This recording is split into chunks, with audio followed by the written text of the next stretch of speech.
comes on in. It's a blessing that you guys are here with us today, and be confident that God has something in store for you.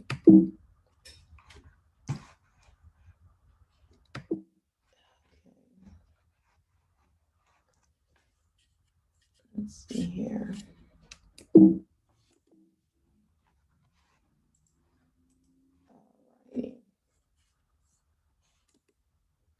Okay, so what to expect today in the master class is you're going to learn how to transform your mind.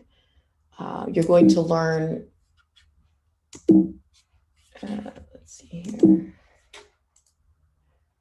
You will learn how to grow your business, and you're also going to learn how to involve others in your business so that you can create profit. Go ahead and remove all distractions because Dr. Gershom has prepared a wonderful message. And as you know, sometimes when something good is happening, there's all kind of other things that want to happen in the middle of it. So try to move all distractions so that you can really take in what is being said here. All right.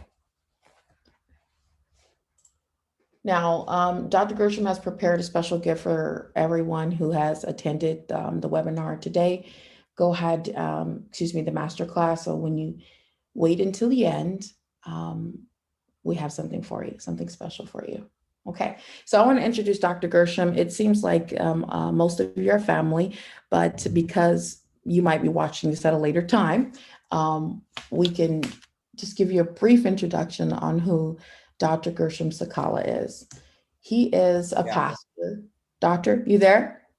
Okay. Yeah, I'm here. Okay. Do you mind if we introduce you for a moment?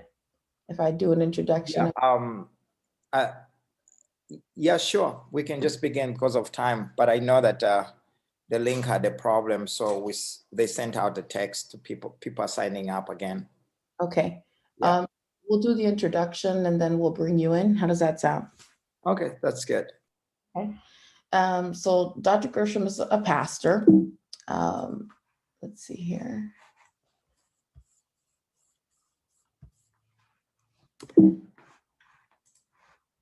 He is the #1 Amazon best-selling author, and the grace on his life, he was able to become an Amazon best-selling author in 24 hours, if you've ever heard of that before. He's also authored over 16 books. He's a prophet to the nations. He's traveled in over 80 different nations and ministered the gospel. He has an anointing over Hollywood. He doesn't talk openly about who he mentors, but he has an authority over Hollywood and really has an impact over people in high places in Hollywood. And he's been able to spread the good news and mentor people in Hollywood. He's a prince in his nation of Zambia, and he is also an inventor, and a philanthropist. Some fun facts about Dr. Gershom is he actually was the inventor of this bike that you see here. Made in Africa, the bamboo bikes in Zambia. And his company was actually not acknowledged, and CNN, Fox News featured his bikes. Another fun fact about Dr. Gershom is he was also a voiceover in Faith Like Potatoes. And if you haven't seen that movie, it's a great faith-filled movie. And Dr. Gershom was featured in Faith Like Potatoes. But instead of just telling you all of his accolades, one of the most important things about Dr. Gershom is he is a game changer. He's someone who can unlock the door. He's someone who can help you open the key to your destiny. He is that person that can propel you into the next place in your life. He's the person that if you knew that he was in the room and he left, you would regret not having listened to every word that he said. He's someone that if you knew who he was, because he's so humble, and when you hear him speak, you would just think, oh, this person is just super nice and regular, but he's supernatural and he's super anointed and he's a destiny breaker. He has been traveling over the nations to really preach the gospel. And through the pandemic, things have changed, and he's been able to focus more in on really mentoring and developing people, which is why he wanted to do this masterclass. And he has an amazing word ready for you. So I'm just letting you know this to tell you that this is something that God has placed you, and Dr. Gershom has something that is going to take you into the next level. I'm confident of it. I'm excited. And he's just been a blessing to my life. So without further ado, I know that he stepped away, but I want to introduce you to Dr. Gershom Sikaala when he comes back.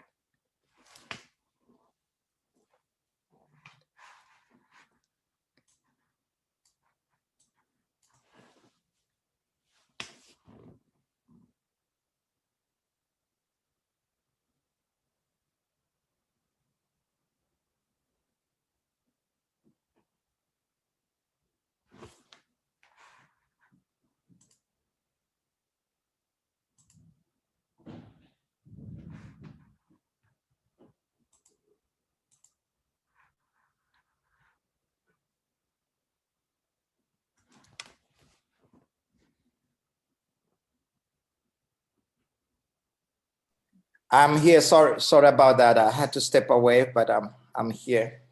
How is everybody doing? Wonderful. Are you ready? Yes. Let's see here. Okay. So we have some people trying to enter into the waiting room. Yeah, I've entered them in, and we can just begin because of time. Okay. Okay.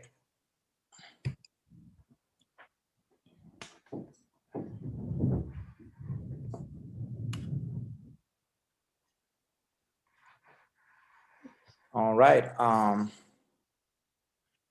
Let's begin now. Let's just begin to the beginning. Let's see.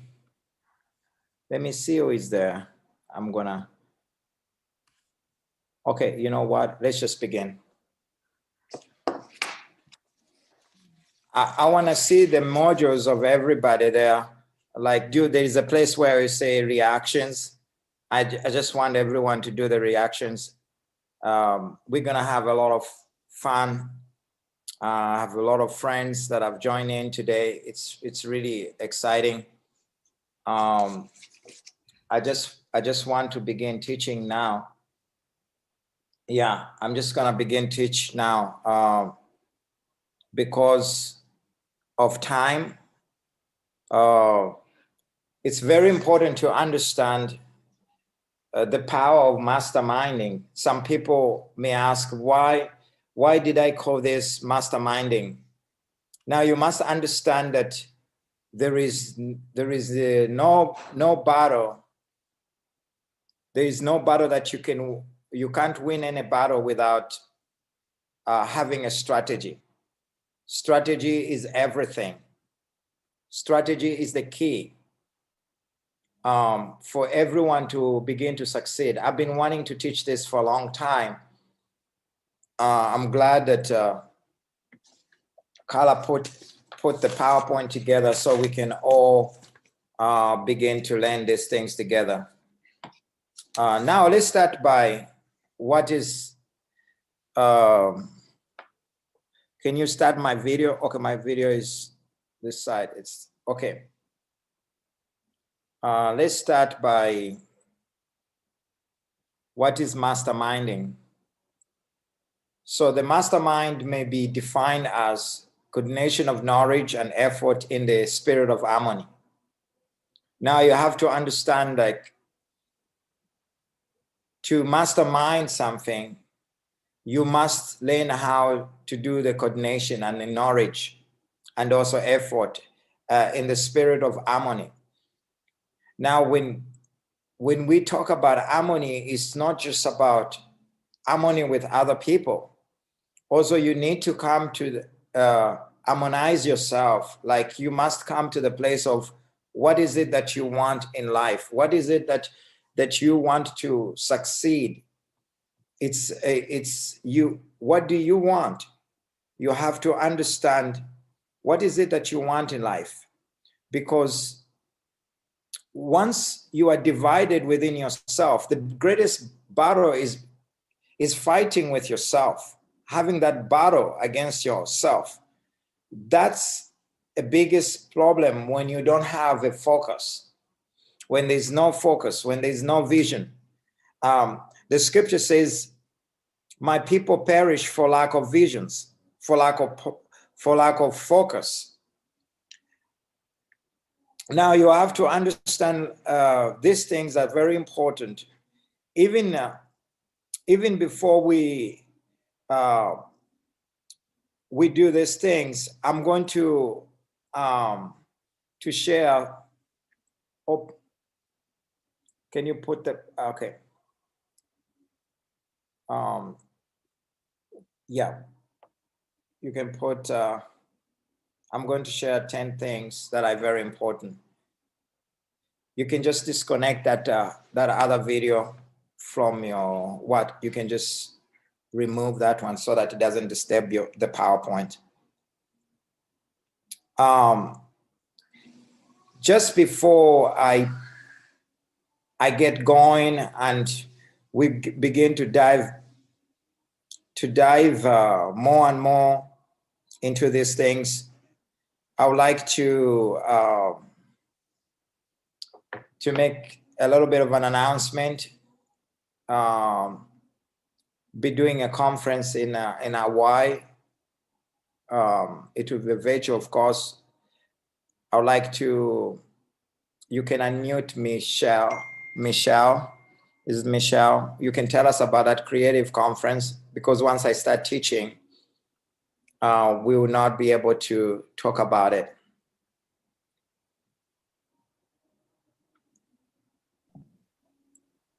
Hi, everyone. Thank you, Gershom. I'll make it fast. We're really excited to have a creativity conference.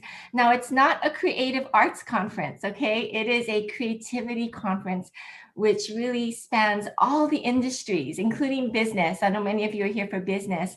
And, we know that, in these troubled times, uncertain times, it's even more so, right? We're limited, and so many people struggle with anxiety and even some hopelessness or frustration. So we really wanted to create the Awakening Conference to really activate everyone to partner with the Holy Spirit even more and be creative and innovative in their industry, in their family life, and really all facets of lifestyle. And so because of that, we have many industries represented: business, media and tech, arts and entertainment, government, education, family, and church. And we know that everyone's multifaceted. So it's really creativity and inspiration. You'll hear many miraculous testimonies, as well as practical tips on how to partner with the Holy Spirit to bring him glory and to bring transformation, to your world, really, to your world. So now in our second year, this is our first, we had our first one this past September. We're bringing together, it's a total God thing, bringing together some of the greatest influential and innovative minds, in industries. Of course, we have Dr. Gershom being a part of it, Nancy Vu, who's a global fashion designer, Hollywood actors and actresses, business people, medical doctors, singer-songwriters, and so much more, government official. So we want to see you more activated and released in your creativity. We should be the most innovative, creative people in the world, right? Because we have the Holy Spirit and we partner with him. So the registration will be opened up in middle of June. We're still building the website. We're kind of starting up. And the dates are, say the date, September 16 to 18 in 2021. So in the fall. So mark your calendars, and we'll share more information later. And the website that you can register at is awakencreativity.life. Awakencreativity.life. But it's still being built, but it should be built by the middle of June. We hope to see you there and spread the word, because we really feel it'll be really encouraging to you. And hopefully it'll just bring, along the lines of Dr. Gershom, just having breakthrough thinking and really, just bring you to the next level in partnering with the Holy Spirit, that you would encounter God for sure is our hearts as well. So I hope that's all, you got the heart of it. Thank you, Dr. Gershom. If you have any questions, but thank you so much for this time to let everybody know about All it. right. Thank you, Michelle. We look forward on that. And it's very important that people understand the power of creativity and that everyone can actually become creative. Yeah. All right. So I will begin to teach. I know I have some friends from Colombia, Vaca. I don't know, I saw him. I have so many. I have my friend, Ambassador Dr. I'm trying to find myself where I am.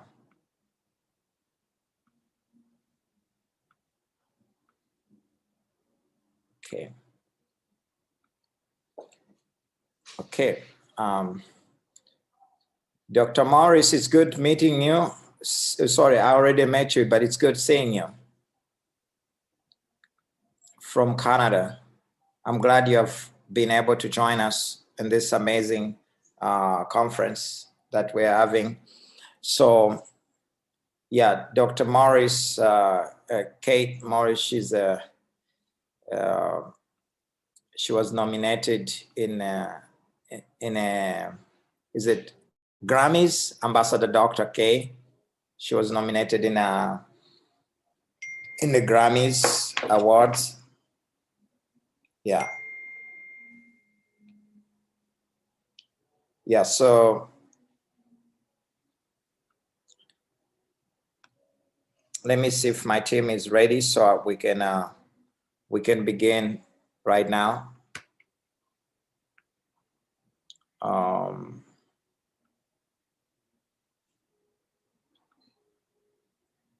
I saw Nancy Vo. Nancy, are you there? I saw you. Okay. Carla, we can begin now. Okay. So you must understand, we talked about what is masterminding. We talked about masterminding is actually coordination of knowledge.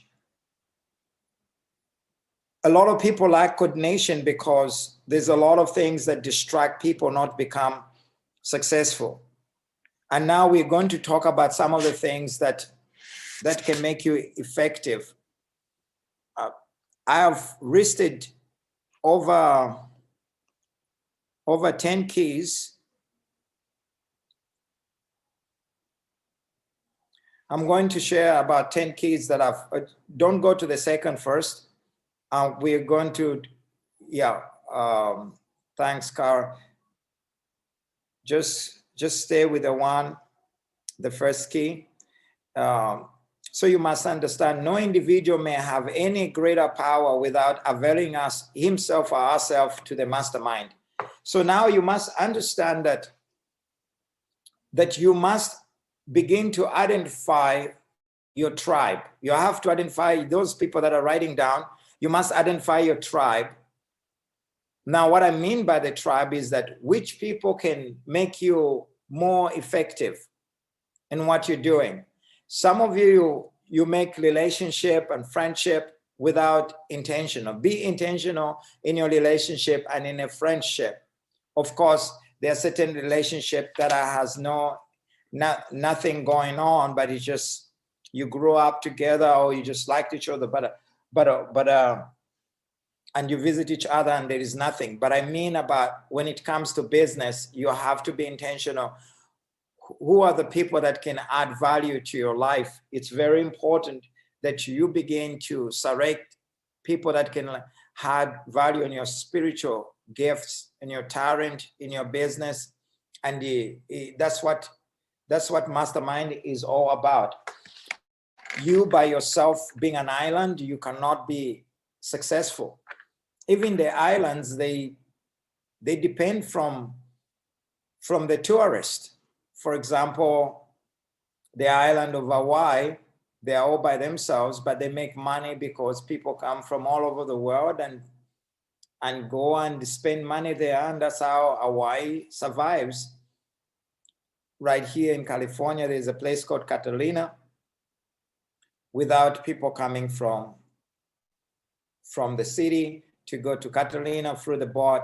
The Catalina may not be successful financially, so it always needs to kind of associate. That's why today you are part of this, because you want to get something that you may already have, but you just want to add value to it. Now you have to write down this. No individual may have any greater power without availing ourselves to the mastermind. Now, to mastermind, it's a coordination of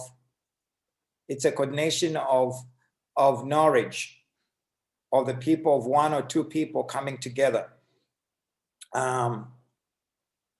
It's more than brainstorming, but it's adding value to that which you already have.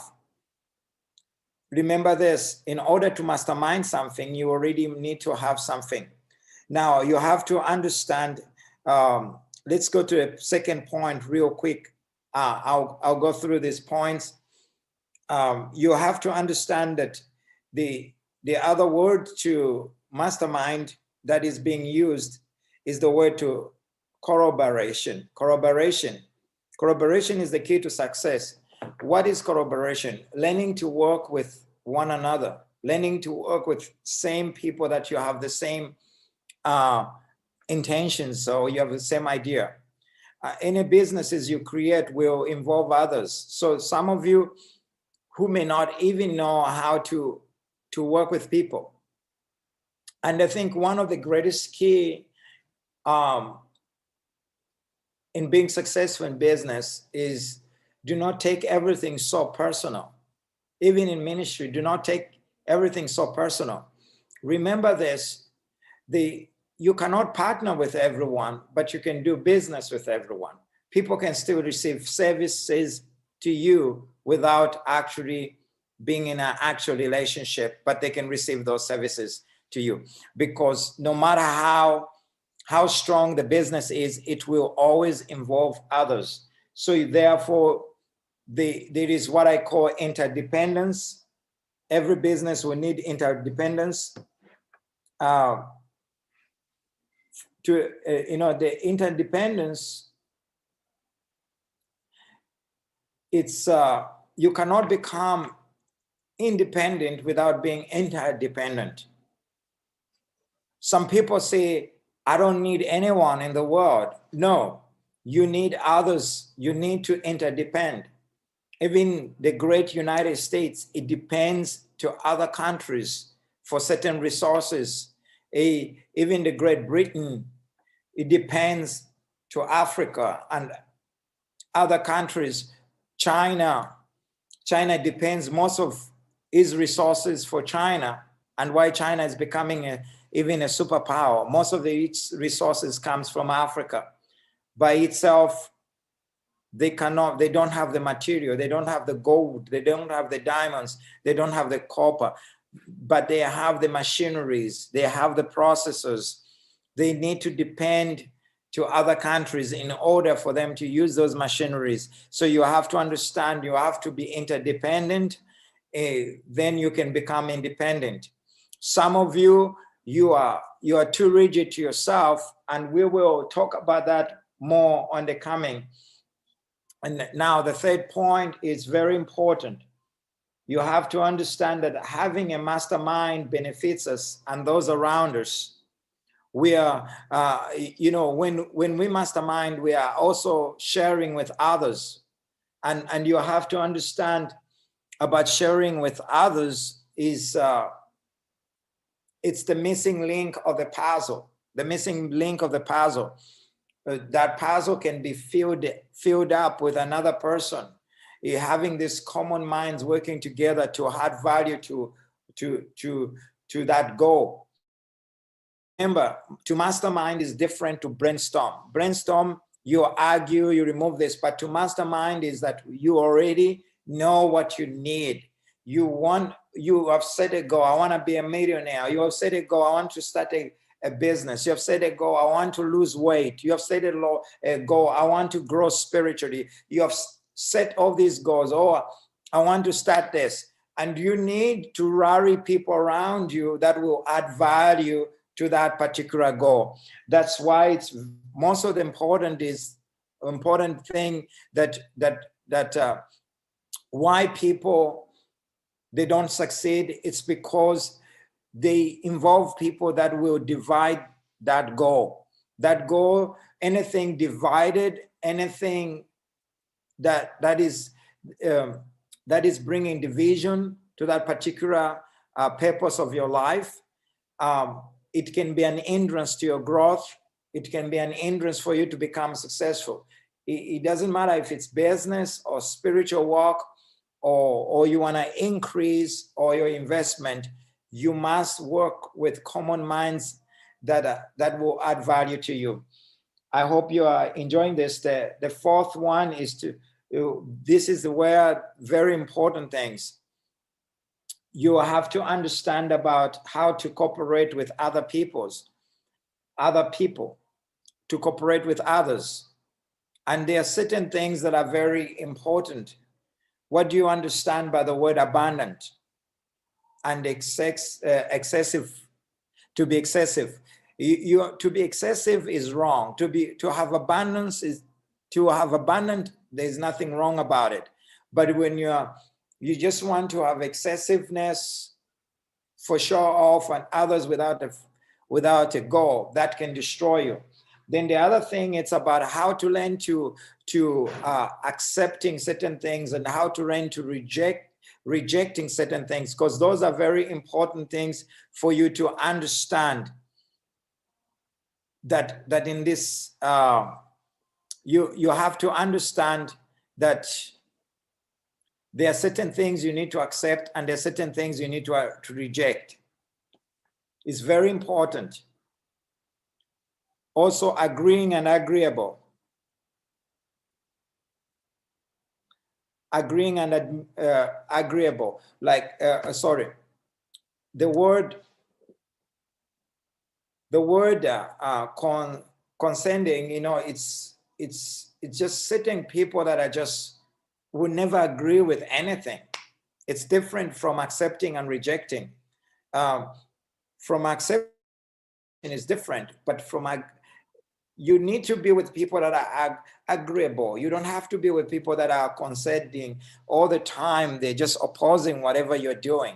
There is constructive criticism, which is very important, but most of the time, it's not about just being having that constructive criticism, but sometimes when something has already been built, you just need people that can continue to build.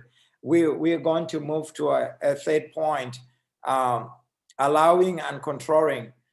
Like, there's a difference between allowing something and controlling something. Some people just want to control everything. They want to control everything in your life. They want to control everything that you simply do. You cannot be successful if you are not, just hold on.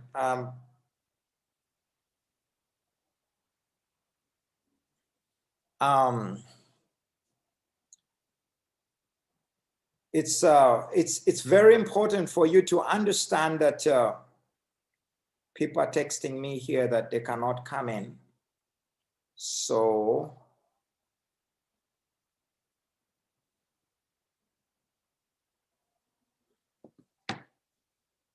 okay. Have you seen like certain people one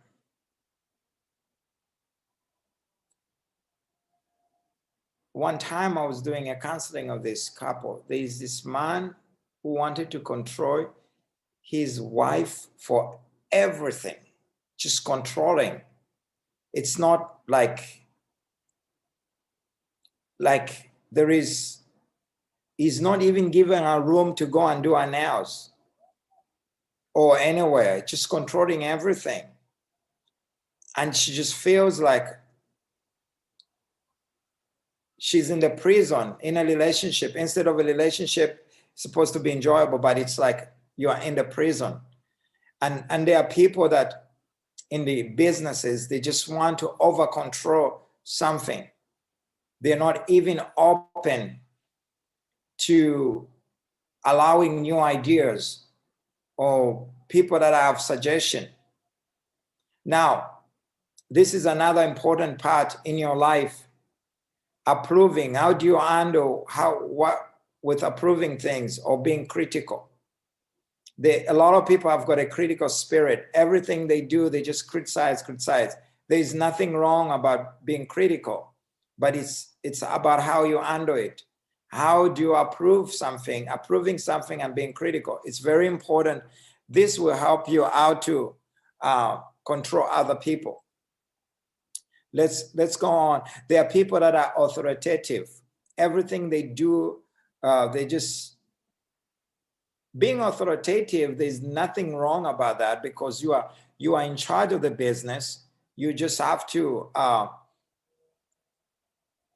some kind of authority, but that type of authority should be healthy. When you're a boss or a CEO, everyone knows you're a CEO. But to be dogmatic, it's where whatever you have decided. No one can change it. It's done. Like somebody said, everyone go away. This cannot be changed.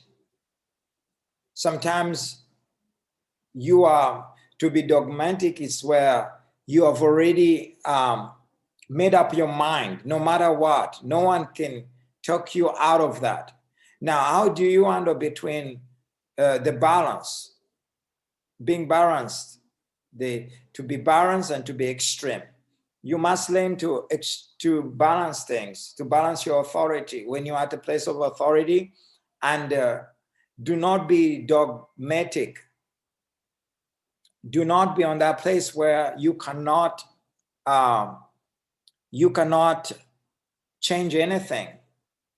Give room for improvement in your life, in your personal life. Some of you are very dogmatic. Some of you cannot even just open up yourself. There is no balance in your life.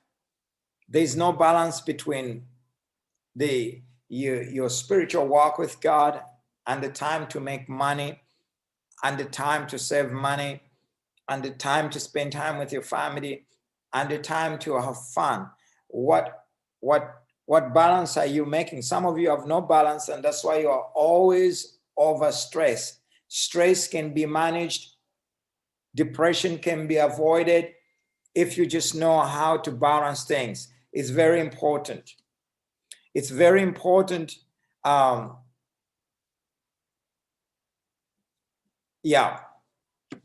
It's very important to understand how to balance things. Let's go to another one.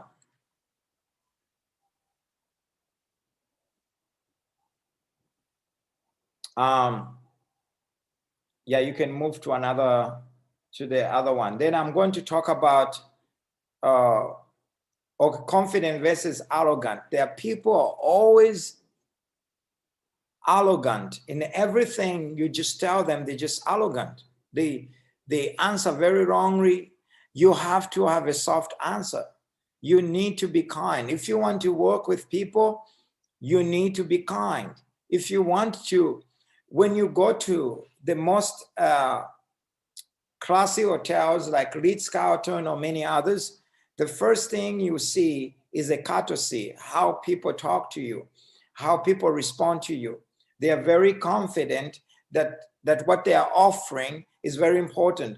Are you confident about your life? Are you confident about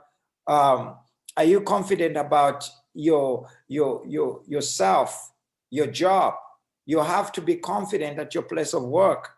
You must be confident about yourself. Even when you're walking, you must show that confidence. Even when you are doing business, people want to feel that you know what you're doing.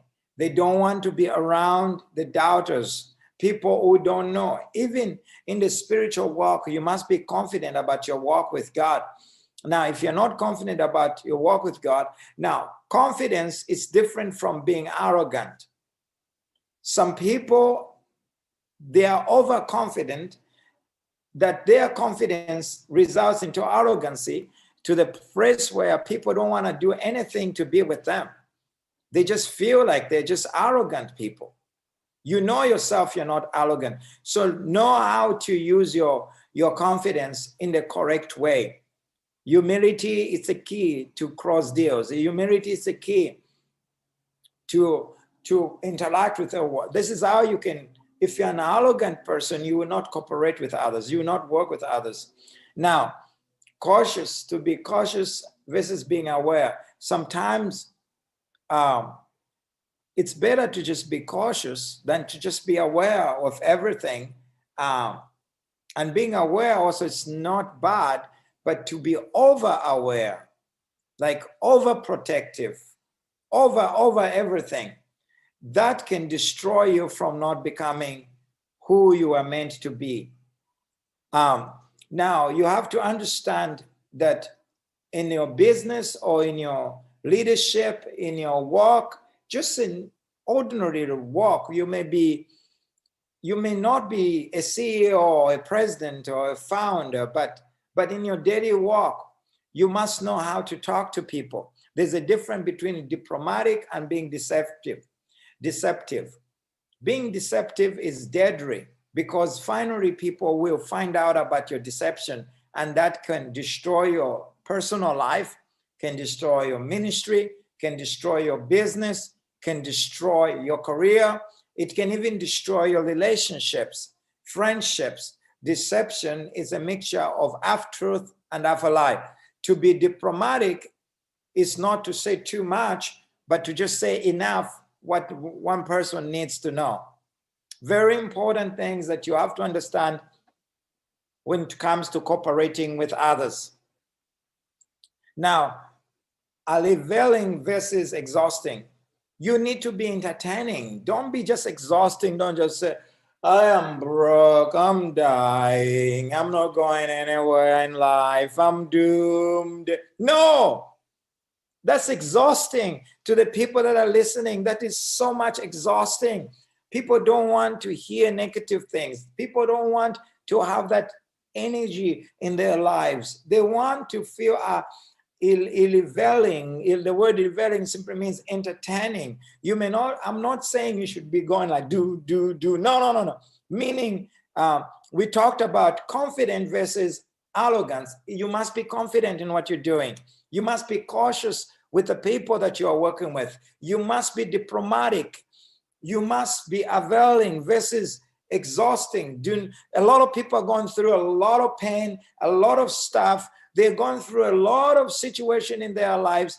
You need to be availing person, an entertaining person. When you meet somebody for a business appointment, don't go with an extreme negativities. Don't tell them of all the stories without hope. They're not your friends. Remember this. You must be cautious. You know, but at the same time, do not be too much aware, whereby it makes you uncomfortable in everything you're doing. But also, because you don't know the person, be diplomatic. Don't say too much, just be diplomatic. Now, you have to understand between being flexible and being rigid. Flexibility is a key to success. Rigidity can protect you from certain things, but at the same time, rigidity can close doors for you. Learn to understand the matter. Learn to understand the situation. You have to understand that most airlines, they say, flexible with a date will give you a good price. There are times you just have to be flexible in your life in order to get a good deal on something.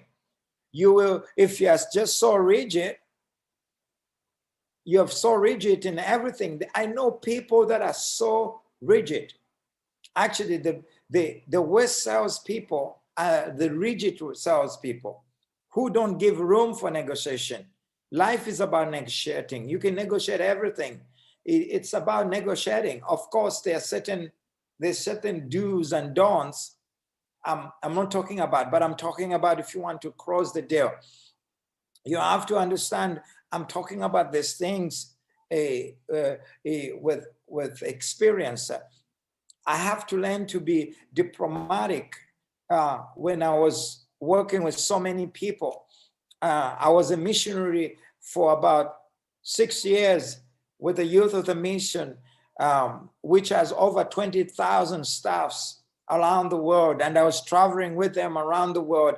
I was meeting people from different cultures and different people, different cultures. They have different, there's a way they, for example, let's look at like a German culture. Let's say you are doing business in Germany. Germany should expect a lot of rigid. Germans people are very rigid, and they are very also controlling, and they are very critical, and they're very dogmatic. That's who they are. They are perfectionists. There is no room for negotiation. It's the same as people from Dutch. If you have a Dutch friendship, if you mess up in the friendship, there is no going back. They just cut you off, no flexibility, nothing. Now you have to understand that in order for you to grow and in order for you to improve, you must learn to forgive. Forgiving does not just help you do good business, it also helps you to heal yourself. Remember this, in your networking, you cannot give up all your networking because you met one rotten peanut, right? I don't know if I said the right thing. Like, when you eat ground nuts, when you eat one rotten one, everything is rotten. Now, when you're doing business, you must learn how to remove that. You must learn how to remove that rotten groundnut or a nut or a peanut. You must learn how to remove it so that you can only remain with the clean ones. So some people, when they have problems, they just cut off the whole entire network. They cut off of this. You cannot just work like that. Not every person is bad. Not every person is the same. You have to understand that business is about being flexible. If you want to succeed, there's a place for being rigid, but there must be a fine line with it. Don't be just rigid all way. Don't be flexible all way. There is also a place of forgiving versus resenting, where you don't want to forgive. You want to keep all those things to yourself. You say, I can't forgive. I can't let go. You're a bad person. You are full with hell. I can't do it. No. You should learn to forgive and let go. You don't have to work with everyone. You don't have to work with everyone, but sometimes you just have to understand. You just have to understand that sometimes you just have to understand that if you don't forgive, that person does not know what you're going through. And it may start eating you up and may start destroying you. If you're not well, you cannot enjoy wealth. You cannot enjoy finances. You cannot enjoy other things. So learn to forgiving. Don't just, it doesn't mean if you forgive somebody, you need to work with them. No, you can forgive them and let them go. You don't have to be friends, but at least you can forgive. Do not say, I don't want to do anything with that person. I don't want to forgive them. Yes, they have done something wrong, but you must understand. Love has got fences. You can build your own fence, but you don't have to say anything bad about them. You just have to forgive them and let them go and cross the matter. Do not keep all those emotions to yourself. It's going to affect your energy with other people, with your employees, with your church members, with your leadership. It's going to affect that energy. It's going to make you lose money because people think something is wrong with you. Even when they want to invest in you, they don't want to invest it because they can feel the energy. They can feel the heaviness. They can feel all that. So you must understand that but a lot of people that succeed in business, they know how to let go and to move on. Now, liberating versus restricting. If you want to make more friends, more relationship, be the one to be liberating many people. Of course, you need to be strict, to be restricted. Certain people needs to be restricted, or they may destroy the company. Remember, you only need to restrict that bad groundnut or that bad nut. Nut, when you eat it, it can make the whole groundnuts get bad. You just have to remove that bad one. You don't have to be living a life of restriction with everyone. No, you must be liberating. When people know you are liberating, let's see, when you are doing business, you don't just do business that benefits you, but you're doing business that will benefit also others. A lot of people are looking for freedom in one way or another. So know when to restrict something and know when to liberating something. So you cannot be liberating all the time or restricting all the time. Learn the balance. Learn the balance. Like I said about forgiving versus resentment. Resentment is because you have been hurt, but there is a fine line. You need to forgive and just draw a line, say, I cannot do business with him. But the reason why you need to forgive, because maybe his next neighbor or the other person he knows, he may be your next client. So if you just close the door, you might miss the opportunity to make money with a third party or a fourth party or a fifth party. You must understand that we are like a chain of connected. We are all connected in one way or another. So we cannot just cut somebody out completely. You can cut them, but you may find that you are working with their cousin. You don't even know their cousin. You may not even know, maybe you are working with his former employee or his former best friend who there is no connection. So you cannot just be resenting. Learn to forgive and so learn to liberate yourself and learn how to restrict yourself from certain things that can be harmful to your business. Now let's move to the fifth key, number 5. As a man thinketh, so is he. There's a scripture in Proverbs 23:7. You must understand that man is only limited to weaknesses of attention and poverty through his imagination. You must understand that the biggest thing is for you to be limited. You are only limited. The man is only limited to the weaknesses of attention. If you don't pay attention to certain things, you can lose it. What you don't value depreciates, and what you value appreciates, goes up in price. So you must understand that you must pay attention to your life. You must pay attention to certain details in your life. You must even pay attention to certain things in your business. Lack of attention can make you lose. Now, you must understand that poverty comes with bad imagination. Imagination, you begin to create things in your head, begin to create pictures that will begin to form your life.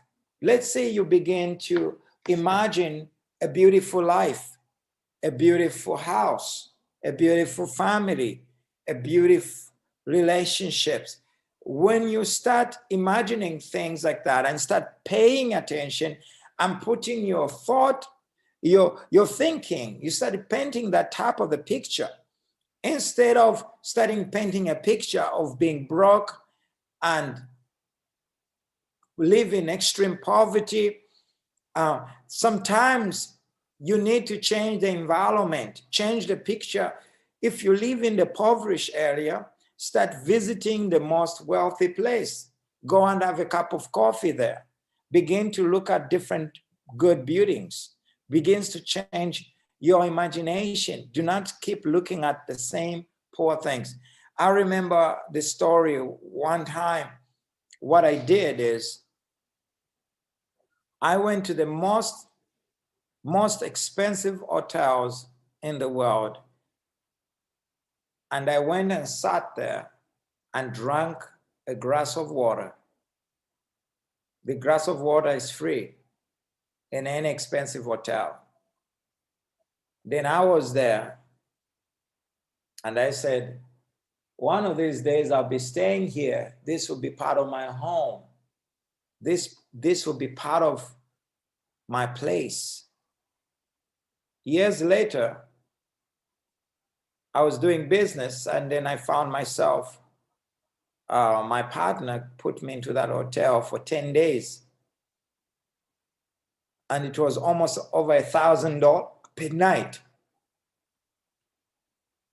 That did not just happen. I created that image. I created that picture.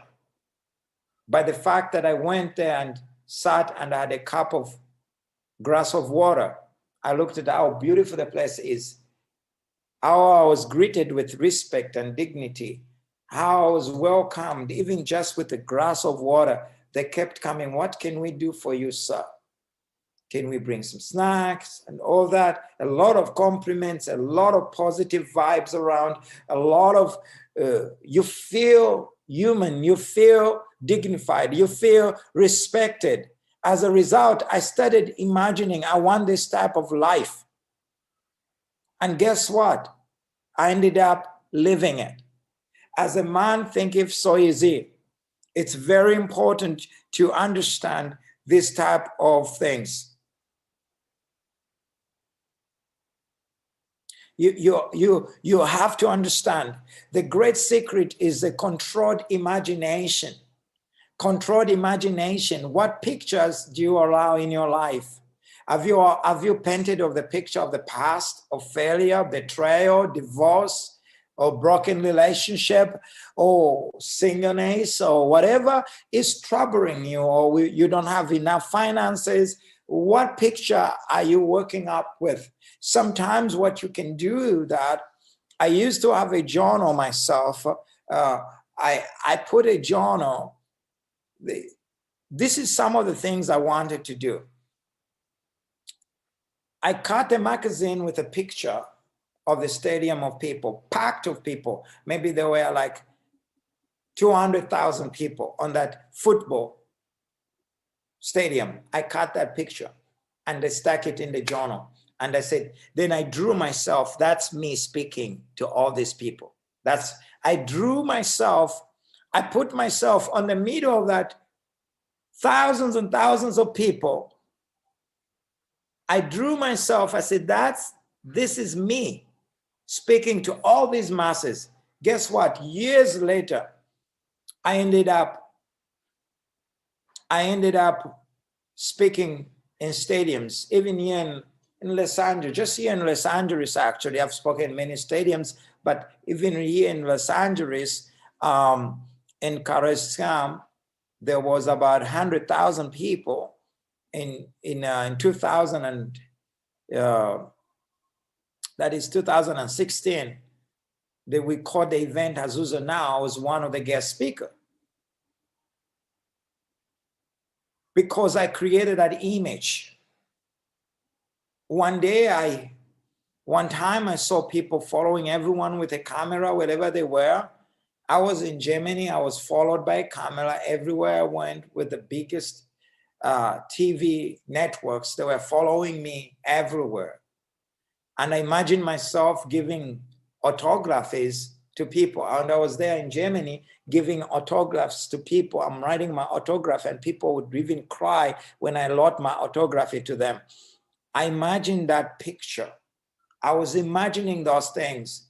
To the normal person, thought I was a dreamer, but it was a picture and I controlled it. And I wrote those things in my mind. I wrote them. You must firmly and repeatedly focus on what you are trying to accomplish. Do you want to be a billionaire, a millionaire, or you want to have a 1-bedroom house or 10-bedroom houses? What do you want to become? You must start creating. What type of a person? Do you have a goal for your spiritual walk?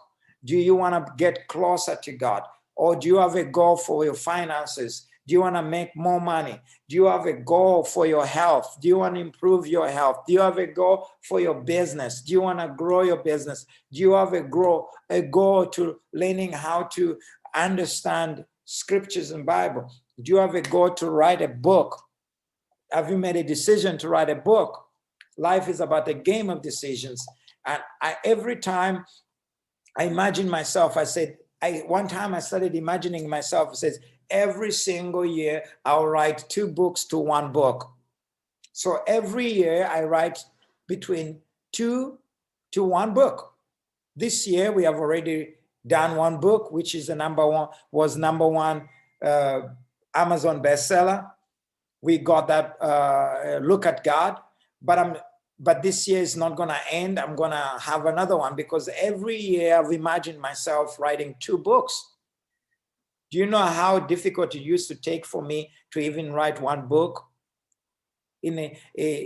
One book used to take me 2 years to write because it's not easy. But I begin to focus because I love to write, I love to create, and I started writing 2 books in a year. So this year you should expect another book coming. You have to elevate to success. You must learn the spirit of harmony is the key, because if you're disorganized in your head and you're disorganized, have people that bring peace in your life, people that can help you organize your life and can bring that harmony in the spirit. The harmony of the spirit is having the same knowledge, same coordination, same knowledge. Knowledge and coordination is very important. You must learn how to coordinate your mind. Right networking. Not every network is good. You must be in harmony with yourself first. You must accept yourself, love yourself, respect yourself. Again, love yourself, accept yourself, and believe in yourself. Once you believe in yourself, you know that. Then find people that believe in you. They believe in your dream. Do not share your dream with your enemy of your dream. Share your dream only with destiny helpers. Who are destiny helpers? These are the people that will fuel you. These are the people that will give you their connections. These are the people that they will not destroy you, but build you up. They will not be jealous of you, but they want you to increase. They will not envy your finances. They will not envy your greatness. They will always be there to support your greatness. Surround yourself with that type of people, because it's very important for you to understand that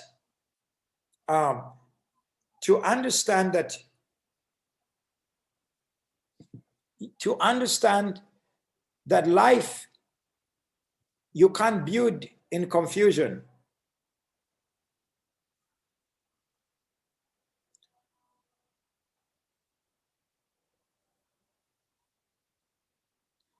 You can't build in confusion. You can't build in confusion. You can only build in harmony. You should come in harmony with yourself and harmony with other people, which is not easy to come by. That is one of the key to elevate your success. It's very important for you. Acquiring a higher degree of harmony is acquiring a third mind.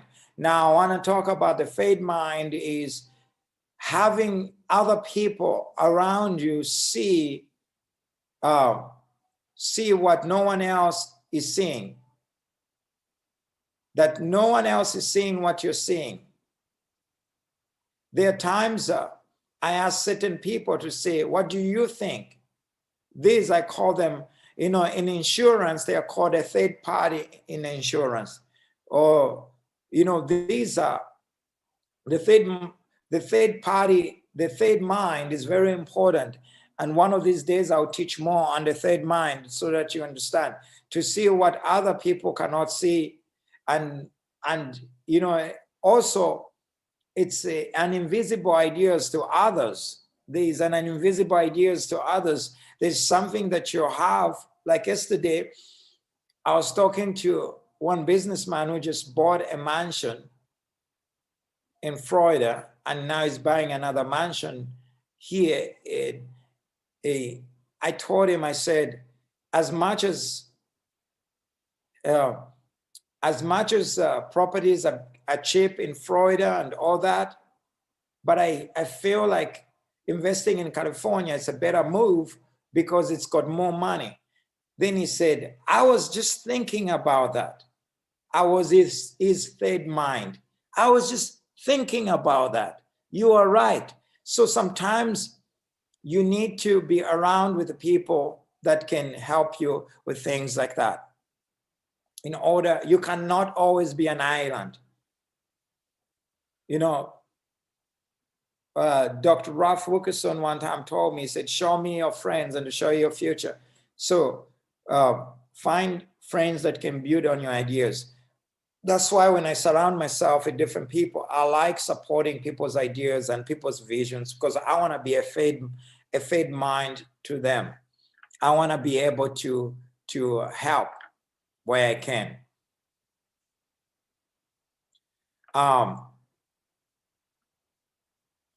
You must come to the place of conclusion in your life. You must come to the place of arrival. Why am I saying this? You must understand, what is it that you want in your life?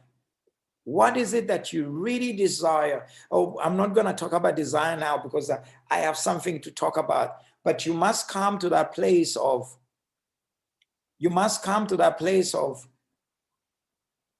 conclusion. You can't be in cycle all the time.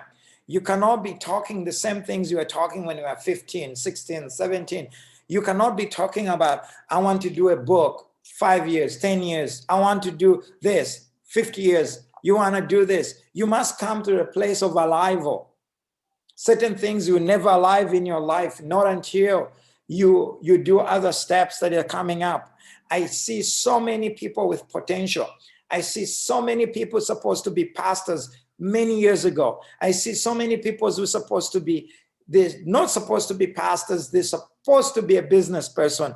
And I see so many people not supposed to be a business person, they're supposed to be an actor, or they're supposed to be a dancer, or a comedian, or they're supposed to be an author, or they're supposed to build their own security firm, or they're supposed to do something in their lives, but they have not done it. They keep talking about it, keep talking about it, keep talking about it. You must come to the place of arrival. One thing I've been blessed with, when I'm talking about something, if you hear me 3 times or 4 times, which means I'm already doing it. Why? Because I always know how to come to that place of life. What is it that you want in your life? What is your goal in the next 6 months? What money do you want to see in your bank account? What change do you want to see in the next 7 months that we have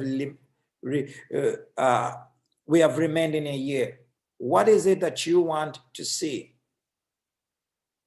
You must come to that place of life. Let's move to another one. I know, because we have a lot to accomplish. To grow rich, there are 3 things that are very important. You must desire. Desire, in the scriptures, the greatest book ever existed on the planet is called the Bible. And in that book, Bible, desire spiritual gifts. For everything starts with hunger. No one begs you to eat. When you are hungry, you just want to eat. You just want to eat when you're hungry. You don't beg when somebody is giving you food. You just want to eat it.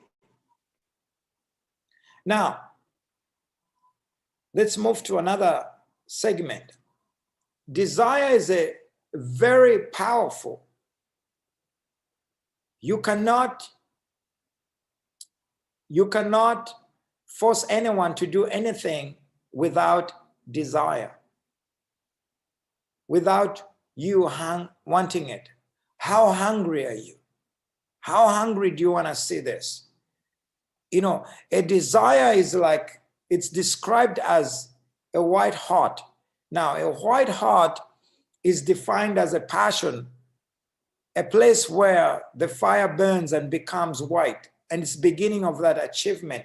You must burn so hard. You must desire. Must have the hottest desire to want to change, to want to improve, to want to go deeper in your walk with God, in your businesses, in studying that company. You must have that desire to improve yourself, to go higher and higher. You must have that hottest desire in your life, and you must learn to have that coordination and a knowledge. You must mastermind yourself. Say, this is what I want. How hot are you? How are you desiring something? You must have a white heart. You must have that white heart. The white heart is that passion. Some of you are lacking passion. You have no passion for anything. It's the beginning of achievement. It's the same even in your spiritual walk with God. If you don't have that desire to see God, to see his power, you can't. If you don't have that desire to be successful, to be wealthy and rich, you cannot. Which means the time you're supposed to wake up, you'll be sleeping. And the time when you're supposed to be sleeping, you'll be at work. Why? Because there's no desire. The desire will keep you at work. The desire will make you learn. The desire will make you do things that no one, because there's that burning inside you. That's what we are lacking today. We have so many passive people. We have so many passive people. You know, we don't have optimistic people. We have pessimistic people. We need people that are very hot in heart. I can talk to you about this, so because also the Bible talks about desire there for spiritual gifts. It's a key to attaining spiritual gifts, but it's also a key to improving your life, your relationship, your finances, your business, everything that you want. Let's move to another one. Otherwise, I would spend so much on this one. Now, you must, the other important, number one, if you're writing down, the number one key is desire. Number two key is faith. Faith is very important. Now, you must understand that faith and belief are cousins. Now, let's talk about before we talk about faith, the master seed, let's talk about the belief system. You know, I drew a tree, and Kathleen helped me with this tree. We actually made this tree. It doesn't exist anywhere. Not Kathleen, Carla helped me make this tree. Thank you for working on this tree. So how your belief system is formed, because I couldn't find words to describe the belief system. Now, from the time of conception, the words that were spoken in your mother's womb, those are the things that started to form you. Those things started to form you. And by the time you were born, maybe you saw parents fighting or shouting on each other. Those are the things that begins, you feel like life is about shouting or about fighting, because the system has been formed in you. Now, and that system becomes a belief system. It can be with your parents or your guardians. Now, the other thing is the disappointments that you've had in life. Maybe you never got good grades at school. Maybe you are failing all the time. Maybe your The other thing that affects you is your teachers. Maybe your teachers told you that you are foolish and you not amount to anything. And your friends can also tell you that you're not good enough, you are not smart enough. Maybe you tried to date and everybody just rejected you in your younger age. And that rejection has just grown to become so personal and so deeper. Maybe the friends you are in from, the people that were your friends, they introduced you certain things, they suggested certain things in your life, they said certain things in your life. Those things begins to form what you call the belief system that starts to make you what you receive from your parents and your guardians, your disappointments, your betrayal, your divorce, and you lost money. All those things becomes to start forming you. Relationship, friends starts to form you. Teachers, even your education system, things that you have started and you have learned can form your mind, can form your belief system. The movies you watch, the TV shows you watch, the newspapers you read, the magazines you do, all those things, they become what you call the roots. Those are the roots that they begin to build. You begin to react certain way. There are people, what you call, they have buttons in their lives. If you mention something, they'll scream, or they'll be so mad, or they'll start to weep. Or if you mention something like you are nothing, because somebody told them that you are nothing, they'll begin to scream. It triggers the past. It triggers the past. Or somebody is even joking about something and just triggers the past. And that's your belief system. That's the thing that makes you you, and that's the thing that builds your belief system. No matter what people tell you, everything is built on, you have become this tree.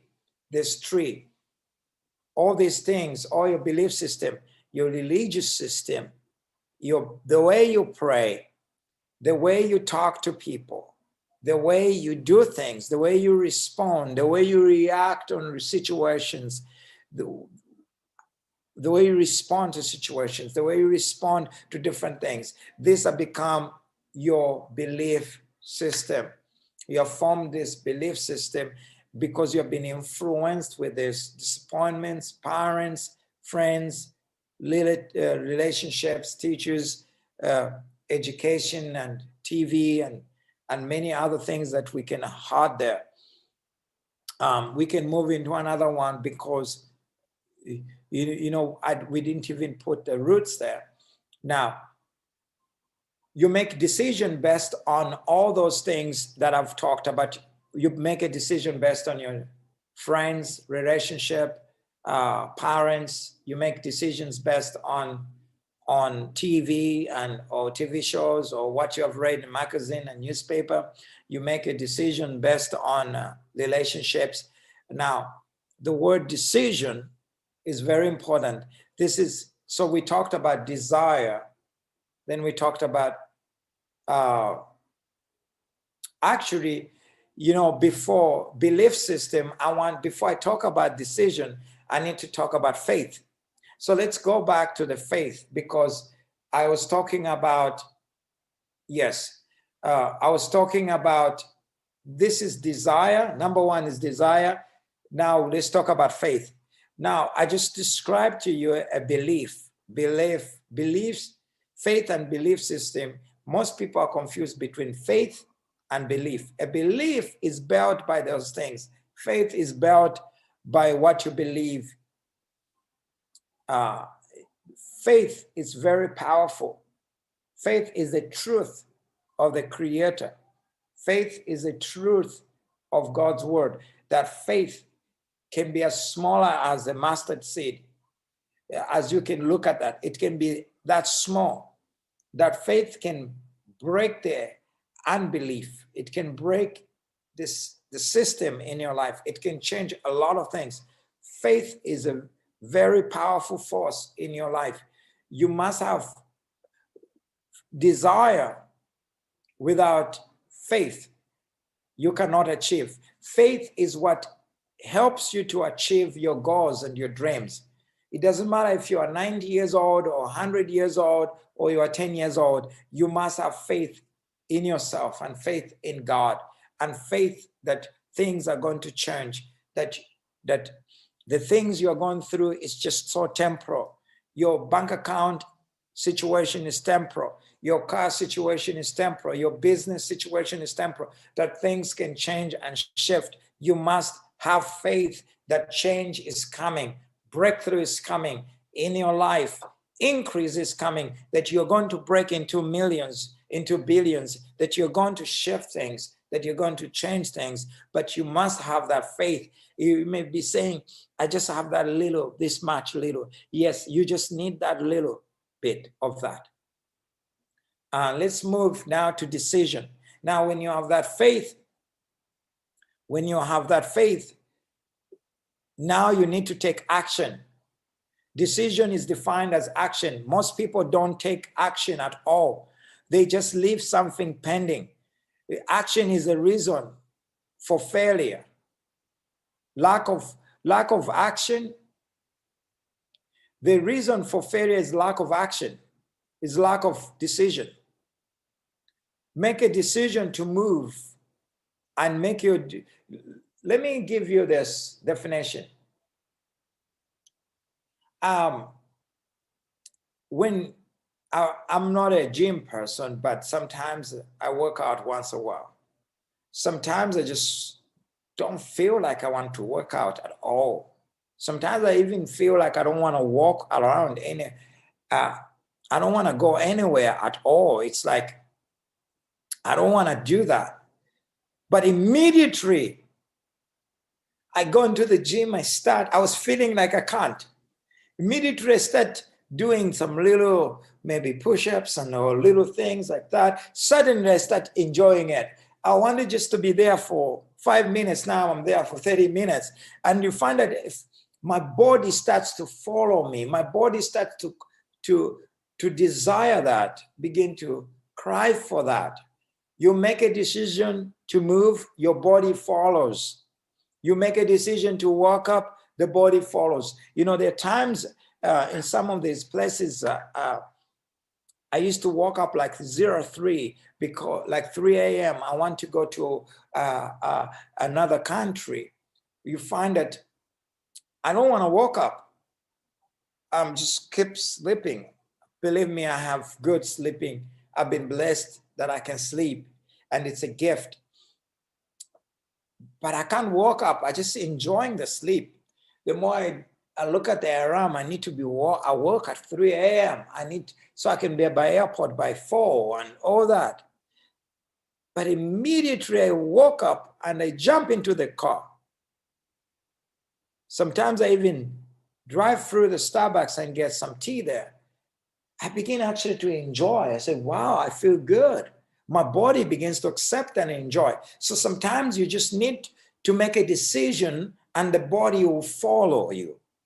Don't make a decision based on your body. Make a decision and the body will follow. That will help you to there are times I feel like I don't want to speak or preach or teach or go to the conference, but immediately I make that decision to go and speak. I'm enjoying it. I said, I'm glad I came. I remember one time I was invited for a very special meeting. Everything in my body said, I don't want to go. I just want to watch this movie or this TV series, so cool. I just want to watch this. I don't want to get up. But immediately I got up and just went. I'm glad I did it. And my body felt good. So the very powerful things that you can, if there are takeaways on this is very powerful. You must have a desire. Second, you must have faith. Third, you must make a decision. Decision is very important. Let's move on to another one. Now, this is the time for questions and answers. I want some people to ask me some questions. You ask me, why am I teaching this? I started a very successful business in Zambia called Zambikes, made out of bamboo bike. Maybe if you can show that slide of the bike that there is just, I saw, okay, just there. No, come back again. Just go to this one. You know, when it came on a CNN, when we were planning to do this, me and my team, some people called me a fool. They called me a fool because I'm supposed to be selling cars, not bicycles. You see this bike score, this bike with bamboo bike, that's my farm. I grew this bamboo. I grew this bamboo at my farm. That's on my farm. It's on my property, and I still own that property already out in Africa. So you have to, so when we started in Africa, there's bamboo and we used it for different things. We used to use it for the like toys and make our own toys and out of bamboo. Then I realized that they're very strong. Then me and my friends and different experts, I said, we'd like to make a bike made out of bamboo, made from Zambia by Zambians and being sold in the United States and all over the world. And people said it's impossible. Well, I always wanted to do something out of the mind. Guess what? You can find it right now on CNN. It says, made in Africa, bamboo bikes put Zambian business on the right track. I became a #1 person in the country on this business because I had a business headline, and it was in a lot of magazines as well, government magazines and different, that I was part of Malinho, Y2K,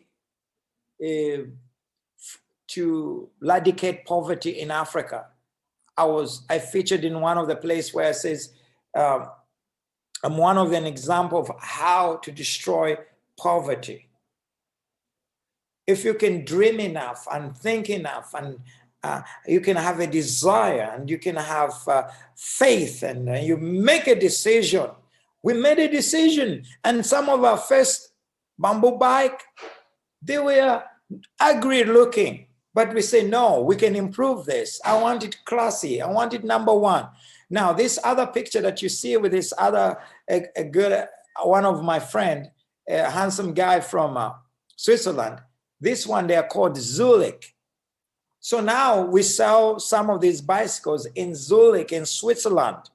We sell some of them in New Zealand and all over the world.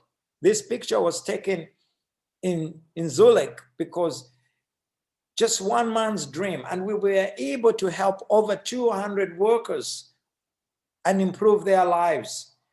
That's the reason for business, is to improve other people's lives, improve your own lives and other people's lives. You must make a decision today. That's why I'm doing these webinars, and I'm supposed to bring in speakers and others, but I thought about this time, let me not bring guests, but this time, let me share my heart to you. Because some of you only know me as a prophet, miracles and healings, but God has blessed my life with this type of inventions, businesses, and I've helped. Now, I would open up for some questions for a few people.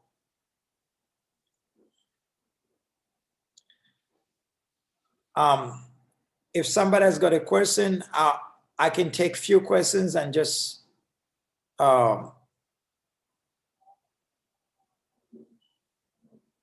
yeah, I can take few questions and just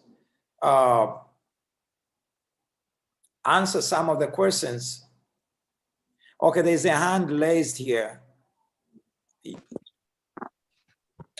Okay. Hi, how are you? I am doing great. Let me see who's talking.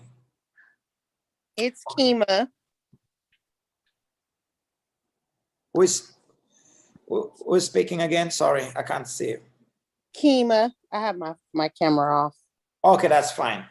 Yeah, what's your question, Kima? So I have a question.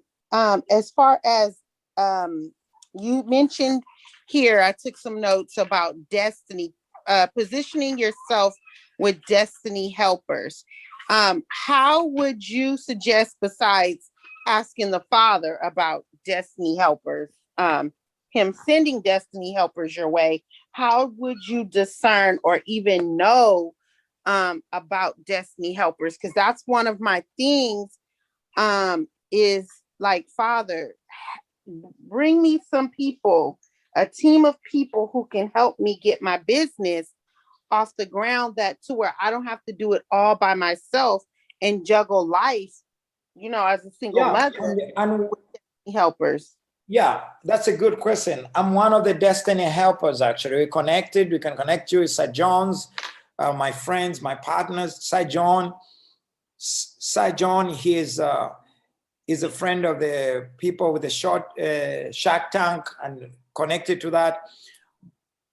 I can call myself as one of the destiny helpers. But now, to answer your question, who are the people around you that believe in you? They believe in your dream. Those are the people that you need to be sharing your dreams with. Do not share your dreams with people that will oppose your dream. Share your dreams with people. What I mean by dreams, share your business ideas with those people that believe in you.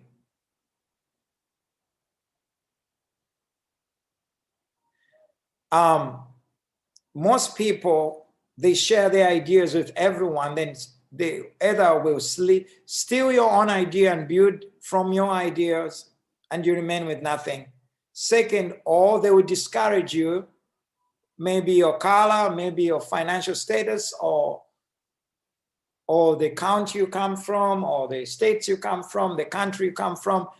A lot of opposition. No one has ever done this in your family. Look at people that believe in you. They may not even have the resources and finances, but if they do believe in you, sit down with them and begin to talk about it and brainstorm it. From brainstorming it, you begin to mastermind it. Remember, the word mastermind is defined as coordination of knowledge. So you need to have somebody who can coordinate. It's coordination of knowledge and people that they have effort, they can encourage you. They can encourage you in the spirit of harmony. It's two of you or more people. You can have that attainment of indefinite purpose. You can have a purpose. The purpose can be, remember this, that no individual may have a greater power without availing himself or herself to the mastermind. Now, the mastermind is a person that believes in you.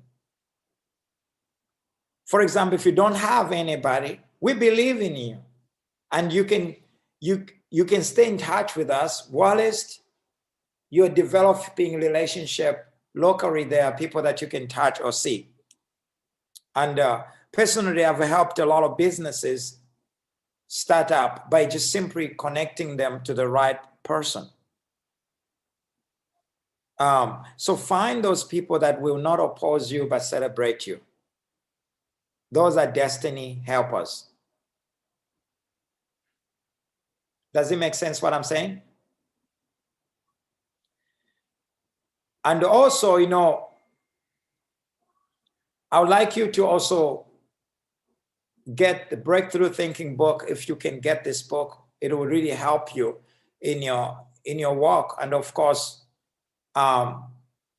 it will help you also to understand who are those people are destiny helpers. People can kill your vision. People can kill your vision, can destroy you, including your relatives, including you don't have to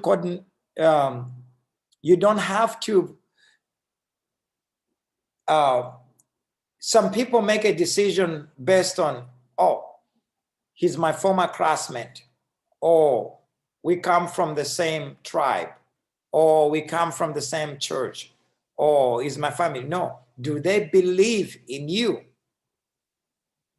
Do they believe in you? Are they able to be in harmony with what you want to attain, to achieve? That's a question for you. Do you have another question?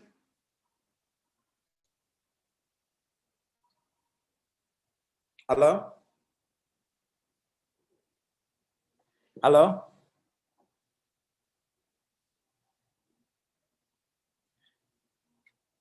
Are you still there? Yes, I don't know, somehow I got muted. Yeah. What you said. Did it make sense what I said?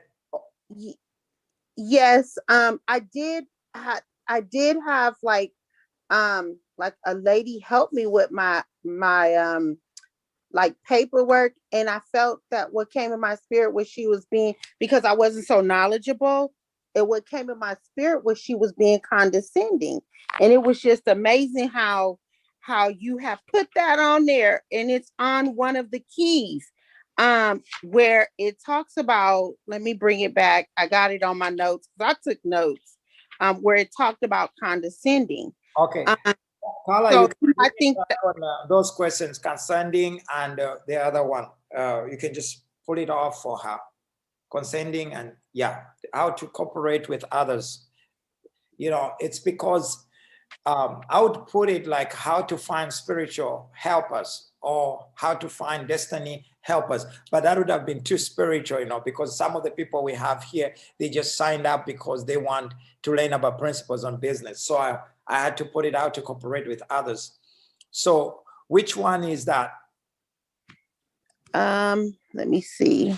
Okay, I know which one you're talking. Right here it says agreeable versus condescending. Yeah. So is the person that you are working with consenting or is agreeable? When you're doing business, you must be agreeable. How can two work together unless they agree? You cannot be successful if you can't agree. I agree. It's a principle. Okay. The house divided cannot stand. The business divided cannot stand. When 2 or 3 agree and pray, it shall be done on earth as it is in heaven. What happens when 2 or 3, they don't agree? So let's go back, Kara, go back to the definition of mastermind. I want you to read what it means to mastermind. This is another key. So,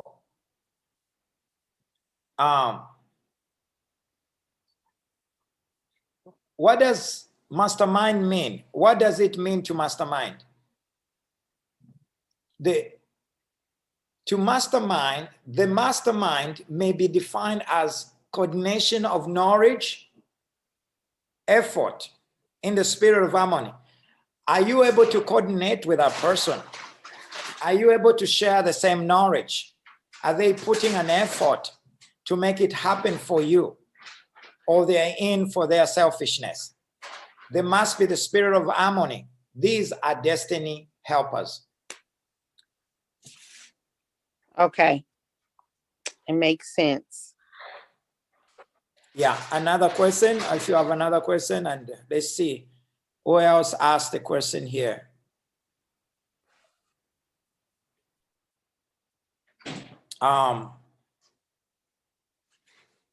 Okay, I'll read a few things here. Let's see. Who has a question? Okay, Angela, you have a question. You can go ahead and ask.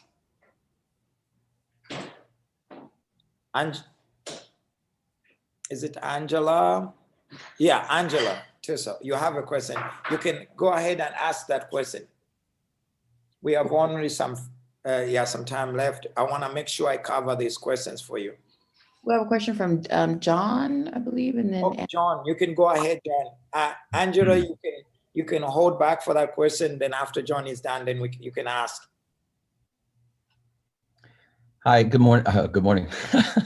Good morning for me. How do you balance, when you are working on several different projects at one time? Because sometimes you can, and they're both kind of moving at the same speed. You have this project that's gaining momentum. You have this project that's gaining momentum. And then how do you, I know how do you navigate through that to say, okay, I need to put more time into this one or that one? Or... Yeah. Carla, you can put up that one, balanced versus unbalanced. You can also put that one so that people can also get that question from those cooperating with others. So John, you can do multiple projects. Some people think they can only do one project. You can do multiple projects. It's called the trends of businesses. So that's good. One thing is, you cannot just depend on one business. No good businessman only depends on one business. Unless that business is very successful, like over successful, then it's got workers and others. What you always need to do is, there's a word called intern, the interns. You have heard that people say, oh, I have an intern working with me. In other words, you always need to train somebody. And if you don't trust anybody, train your wife or train somebody to be able to be helping you. Delegating is a key, and it's also dangerous. If you delegate something that somebody does not have the same mind as yours, they can destroy it. You see, there's a word called authoritative versus versus controlling. You must be able to know which person you can delegate your authority to learn your business. But at the same time, you should be able to follow up what that other person is doing. Unless you really train somebody very well, then you don't have to think about it. So you can do multiple businesses, but learn to delegate somebody else to take that responsibility. And find a day in a week where you can go through all your projects. And for your main people, have your regular calls. Do not destroy communication system to the people that are working with you. That are a person who is focusing on one particular project, which is your project. Stay in touch with that person, but don't take up his job. Let him do his job or her job. You can even have 100 businesses. You only talk to 100 people, but they're talking to millions of people. Right. That's good. Yeah. So now when you have many projects, right? Let's say you have 10 projects. Look at which one is doing better. And you need to focus to that one that is doing better and try to grow it rather than feeding your energy to other projects that are taking away your time and money and losing. Focus to that one that is making money and try to multiply that and grow that one. And then put somebody in charge that you have trained with a common mind. You're working together, who can add value to that goal. Then you go and pay attention to the one that is doing bad, and you need to make a decision whether to close it or improve it. Then you move to another one. Oh, this one has got a potential to grow. It just needs my attention. You focus on it. You grow it. You put a manager in charge. You see, for example, the person who has been a manager for this one is Carla. Carla has been in charge for this masterminding because I cannot do it myself. She's the manager on this. She's the one who has designed everything. That's great. So you can have what you call managers.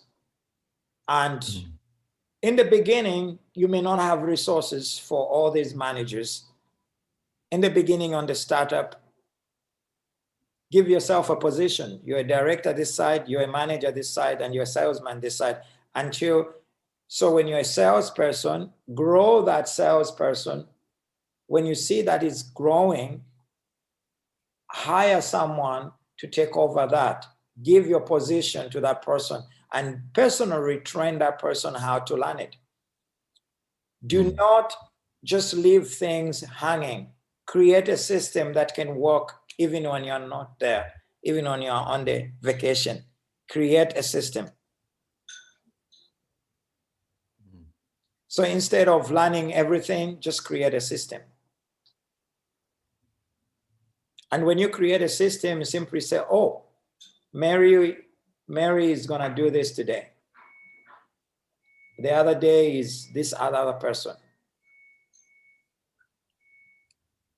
Do not just let things loose. Create a system. A system is very important. I created a system with Zambikes to the point where even when I was busy traveling, preaching the gospel, everyone knew what to do. I had a sales lady. I gave her all my contact emails. She was the one contacting them. And she just signs off certain things as me, but I'm not me.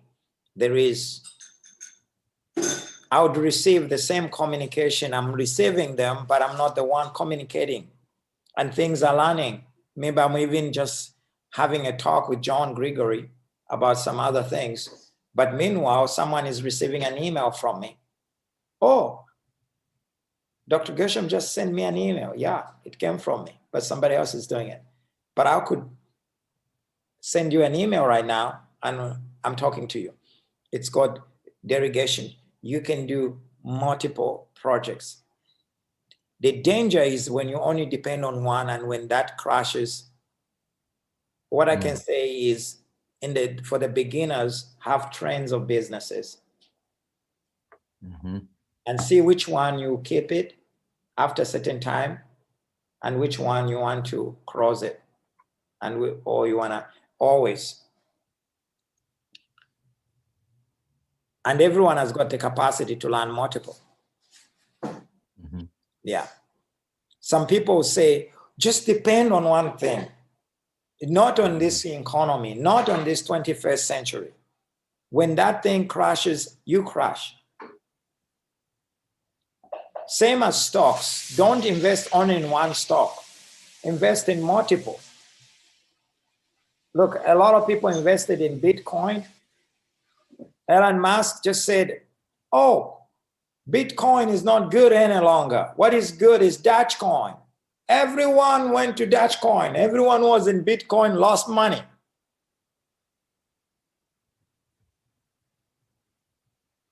I just told you, actually, that's why people are investing now. They're investing into Dogecoin. I'm not trying to give, I'm just giving this an example of one article that I read. So you must understand that you can have multiple businesses. Yes. Any other question?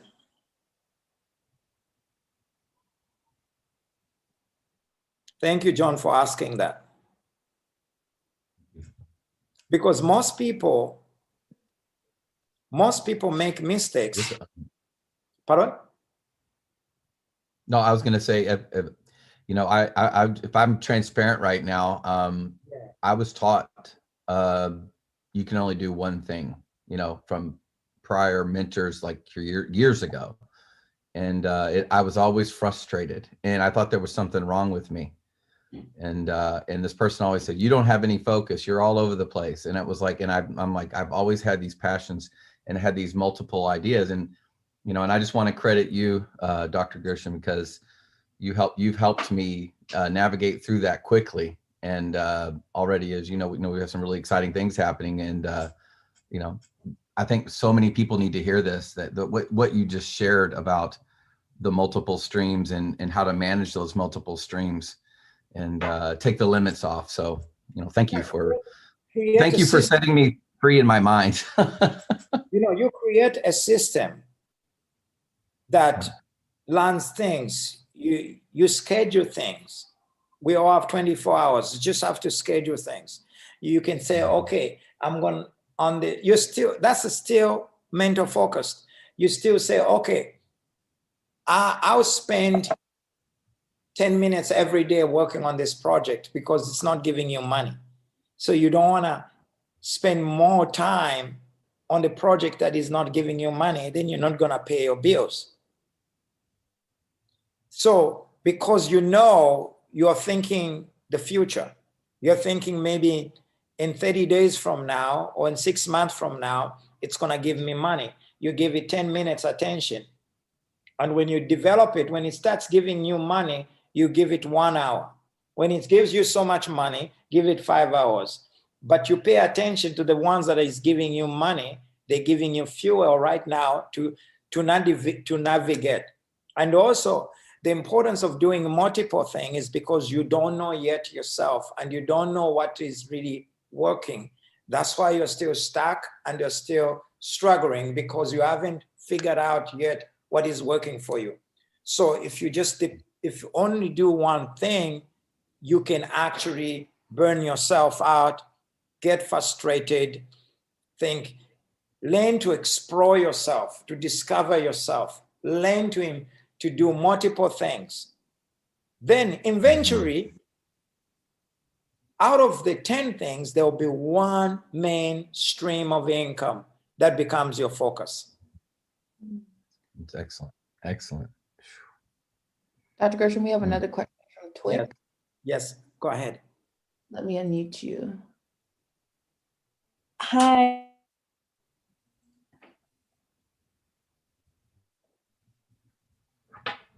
Just tell me your name and actually where you're from, and because I'm not seeing everybody's face. Hi, my name is Lucina. I've met you before years back with my parents for a prophetic word over us, but I wanted to know how we can get this Zoom meeting, this recorded Zoom meeting for our own references to look back. Okay. Mainly, this Zoom meeting will be on the Patreon. I give the information to Patreon members, and there are other also different meetings that I'll be having, private meetings, different from this one, with successful businessmen, millionaires, billionaires, pastors, prophets. I'll be having private meetings. It's not going to be on Facebook or YouTube, but you can find it on the Patreon. So you need to become a Patreon member. And yeah, and we'll get you how you can get registered on that. You can also get Sir John's, my friend, one of my partners, teachings on there. Yeah, so you'll find it on the Patreon. You will see a number of things that you can get there.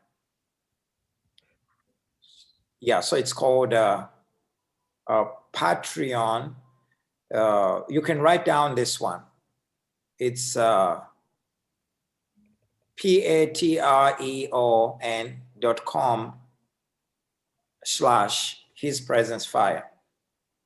Then you, not only will you get this information, you will also have access to me to ask me anytime you have questions.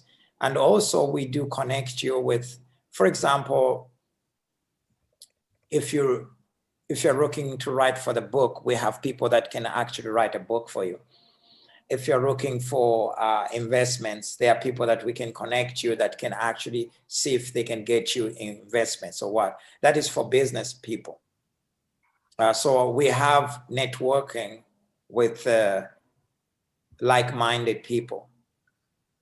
So I'm not just mentoring you, but I'm also connecting you to people that can help you. So we have live teachings. You can ask questions and answers, continuing to key to build building wealth, to grow, and to break. Can I help you out right here? Yes. Oh, sorry. I want to help Dr. Gershom out on the Patreon. So he's doing something really amazing with the Patreon. He's actually built this platform to mentor people, and he has the time, and he's actually really sewing into this ministry. There's 2 levels of membership that you can join in with the Patreon. There's the standard membership, where he's going to have exclusive teaching just for his Patreon members, continuing to teach about wealth building, which is his anointing, growing and breaking out of negative cycles in your life, impartation of kingdom values, guest speakers from people that he knows, exclusive wealth building events just for his Patreon members. And okay, let's see here. Excuse me here. And for the standard membership, it is only $97 a month. Now, Dr. Gershom has been in ministry already for many, many years and has mentored so many people. This membership is nothing short of a blessing. So if you are interested in just growing in anywhere in your life, whether it be your personal, your relationships, your career, in your business, or if you don't know, if you're just stuck, invest in mentorship, do it for yourself. And Dr. Gershom is a really good ground. And the young lady mentioned, how do you know? He's someone who will take you to the next level. There is another mentorship level, which is the VIP mentorship level. This is for someone who is really serious about going to the next place in their life, and they really want somebody to invest in the time in them, and they want to accelerate that process. You're an entrepreneur, you're stuck in a place, you're trying to go to the next level, and you're serious and you really want to go to another place, and you need somebody to get on the phone with you and really come up with a strategy for you. And Dr. Gershom is that person. He's that person who can take you from where you're at to go to the next place. So the VIP membership has everything that the standard membership comes with, except for you get one-on-one with Dr. Gershom. Now, this to be humble, Dr. Gershom is a humble man, so he won't say it. But to get a one-on-one with Dr. Gershom and for him to come up with a plan is really an invaluable benefit for somebody who's really going to hear from God over your life, who's really going to speak life over you and really just get into the place, the dark place, if you're in a dark place, and really propel you to the next level. This membership is really, really what you need. Okay, and let's see. You can submit your business name so he can intercede on your behalf. He's going to come up with the one-on-one mentorship plan for you. And this membership is actually only $497 per month. It's only $497 per month. Now, if I told you that I could introduce you to someone who could take you to the next place in your life, how much would that be worth for you? Like, you wouldn't be able to put a price on that. And I'm honored that Dr. Gershom is even offering this at a price like this. So if that's for you, you have 2 levels of mentorships. You can come in at standard, or you can come in at the VIP mentorship level. And you can also connect with Dr. Gershom on all his social media platforms. You can look him up by his first name on Facebook, Instagram, and LinkedIn. Dr. Gershom, it looks like you still have some questions here. Let me unmute you, and then I'm going to go back on mute.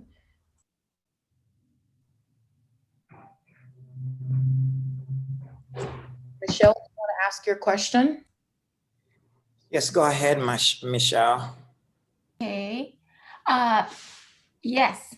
So first of all, thank you, John, for that great question, because I have the same one. I'm multiple, 3 main projects I'm working on, or branches I'm working on. Okay, so I'm kind of starting up, I'm a visionary, I'm a creative thinker. I do have strategic thinking, but when it comes to administration and the real anointing for administration and creating systems and all of that. You know, to have people on my staff or, you know, people working with me, how do you navigate when you're not wired that way? And you're, I guess you just need to just pray and ask God to bring those people, you know, to come alongside to help build those systems, right, in your organization. So when you're in this place of startup and you don't have the funds to hire people, and I would love to someday for sure, you know, how do you navigate that? Do you just... Yeah, first and foremost, pray. That's a good thing, because you don't want wrong people to be working with you. Right. It's better you even work alone than working with wrong people. Mm-hmm. Then the second you can do is, do you have a university nearby?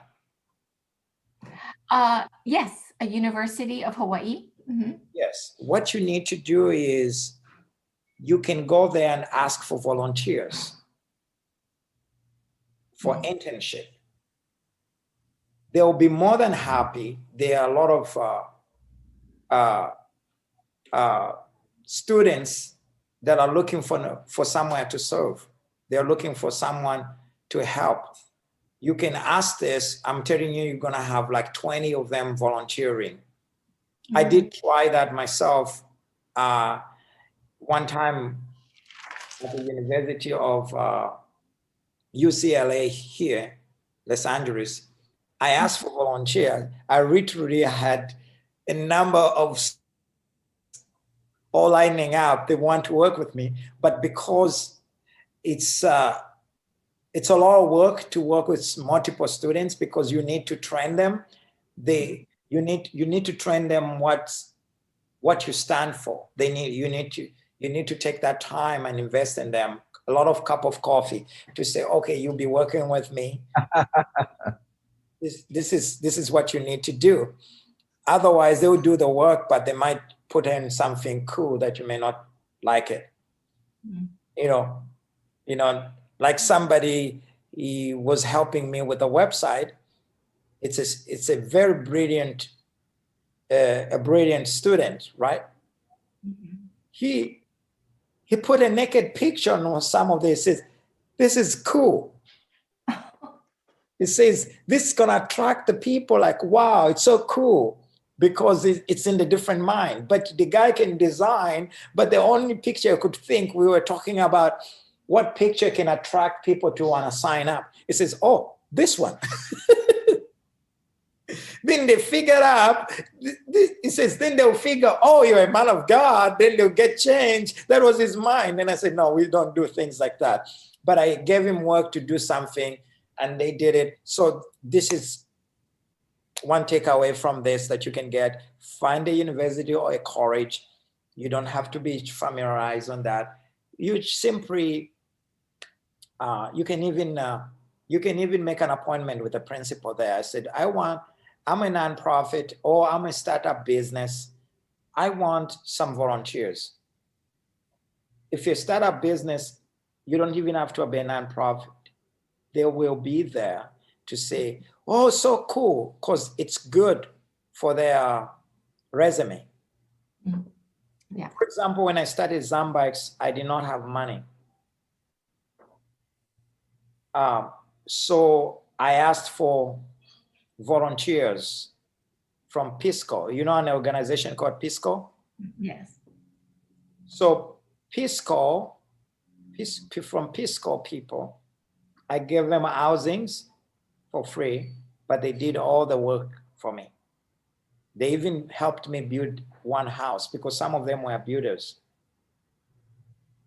At the same time, they were paid by the government of USA. My job is to make sure that they did my work. Can you imagine what a good job? My job is to make sure they did my work, because at the end of the year, I need to give a feedback for their internship. Mm-hmm. So that's a good takeaway for you. Oh, thank you so much. With Pisco, you need to be best in Africa. So they came from the US, then they came to it. But with here, you can do university. The reason why I'm not using the university, because I already have a team, and I already have a team, and I wanted to keep it small. But if we want to do something big and complicated, I will just simply go to that university, and they are faithful. And at the end of the day, you end up even becoming friends with one of them. Yeah. And even after they finish university, they may even start working for you. Yeah. Oh, okay. Thank you. I have one more question, one quick question. Thank you so much. I'm going to do that. Daily practices, I have so many things going on, priorities, do you have any daily practices that you do that just helps you navigate priorities? I have my daily first, when I woke up the first thing in the morning, I'll think about scripture. I'll think about any random scripture in my head, depending on how I woke up and how I feel. And I will think, not pray, I'll think about the scripture. So the first thing I do in the morning, I think about the scripture. Then after my thinking, I turn that scripture into prayer. And then I'll prioritize things. Mainly, I'll call people that are close to me that are bringing value in the ministry or bringing value in business. Those are the people that I will call. I will not answer the first mornings, the first day or the day. I will not answer strangers yet. I'll answer those people. I'll make sure I talk to those people that are bringing value, because they are an engine, they are a vehicle, they are a reason why I'm existing. And those are the people I'm going to focus in. And if among those people I've given them tasks, I'll call each one of them, not in a hurry, spend 5 minutes, 10 minutes with them. Always make people that you are working with comfortable with you. It's not, should not be about work all the time. They'll do the work, but if you care about them, they'll care about you.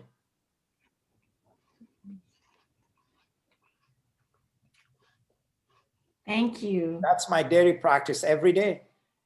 So there are times I don't answer certain calls, but I'll answer those people that are directly working with me, those that are adding value. So in other ways, the first from morning to about 2, my prioritize is for the people that are adding value to me. Then the rest of afternoon, I may do 5 calls to people who want a miracle or a breakthrough or something. That's what I would do. I would answer strangers, take care of somebody, and help them spiritually, cast out some devils, clear out some mindset, heal some sick bodies. I can do that. The reason to this is because sometimes you focus so much on the new people, you forget those that have helped you. Mm-hmm. Those are a vehicle. You make sure you don't burn your team. You make sure you encourage your team all the time. Then they'll stay. Mm-hmm. Thank you. That's my dairy. Then my other dairy practice, one more, then I can give you many. Learn to go away. If you don't take a break, you can break. Remember this. Take a break for yourself, even if it's 30 minutes. You're not talking to anybody, but it's just you. Just breathe in and breathe out, just you. That will fuel your entire day. Mm-hmm. Because you're a CEO, an inventor, you're always starting new projects. You need to keep your mind fresh. Don't overline your mind. You can learn multiple things, but if you break in between, And sometimes, depending on how your chemistry of your body works, some people quietness may turn to stress and depression. It's not all the time quietness is good. Some people, they need some loud music. I don't need it, but some people, they need to dance on something. Or some people need to listen to a classic song. Then That's so good. Then they take that break, they regain their strength, then they go back to work. They are like, wow. Always protect your energy. Always do not give negative energy to your people and to the people. Let them feel entertained rather than exhausted. That's so helpful because I can just go get caught up and focus. So less than hours go by. I'm like, oh my gosh, hours went by and I didn't know, so that's really helpful. Yeah, sometimes you don't need quiet. Sometimes you need a music to dance to, a good music. Yeah. Just that can help you. So before I was trained that I need always to meditate and focus. I realized that meditation doesn't work for everyone. Some others people meditation, they need to listen to something. Or take a nap. It's okay to take a nap for 30 minutes. Close the door, close the curtains, let it be even dark like it's in the night, and put your phone on silence because you're still working and you want to see who is the mixed calls. And just sleep. And you might go deeper into sleep, but put on the alarm. Train yourself that way, maybe for 30 minutes, then the alarm rings. You'll be amazed how everyone who meet you said, you are so full with energy. You are what? We like you, Michelle. We like you, Michelle. We want to work with you. Why? It's what you are giving them. Okay, another question.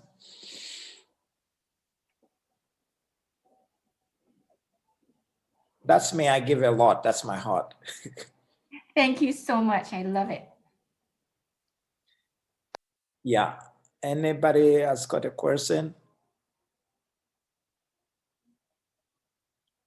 Thanks for that. And I'm looking forward for your conference in September. September what? Okay, I know. I have, yeah. So, and also if you want to sign up this time for the Patreon, I want to give 2 books that people can start. I want to give Breakthrough Thinking and The Game of Decision.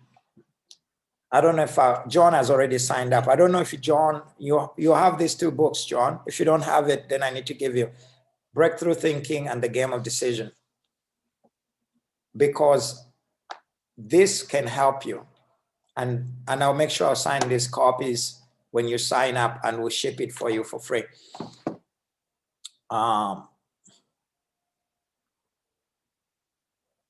Any other questions? I have another meeting with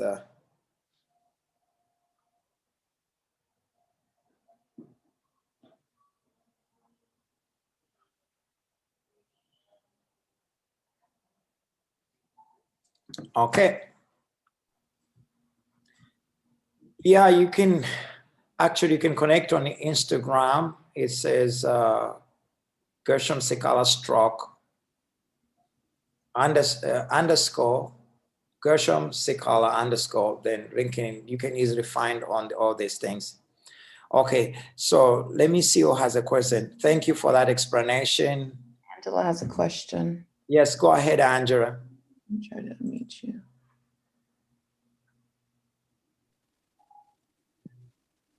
Well, this is go back to those questions earlier were asked, but I am just wanted to start. But if you start too many at the same time, I feel like it's overwhelmed. But yeah. How do you know which one to start? Which one is your main one? That's my question. Like you have idea, but then you can do multiple, like you shared earlier. But Which Yeah. one is the main one that you can start off and take off, and then you can do the rest later? Okay. Personalities like John Gregory can do multiple things. Other personalities needs to be developed. Other people can only do one thing and they can do it very well. So I would suggest if you have German genes where you want to just focus on one expertise, then you start one thing at a time, not multiple. Not everyone can do multiple things.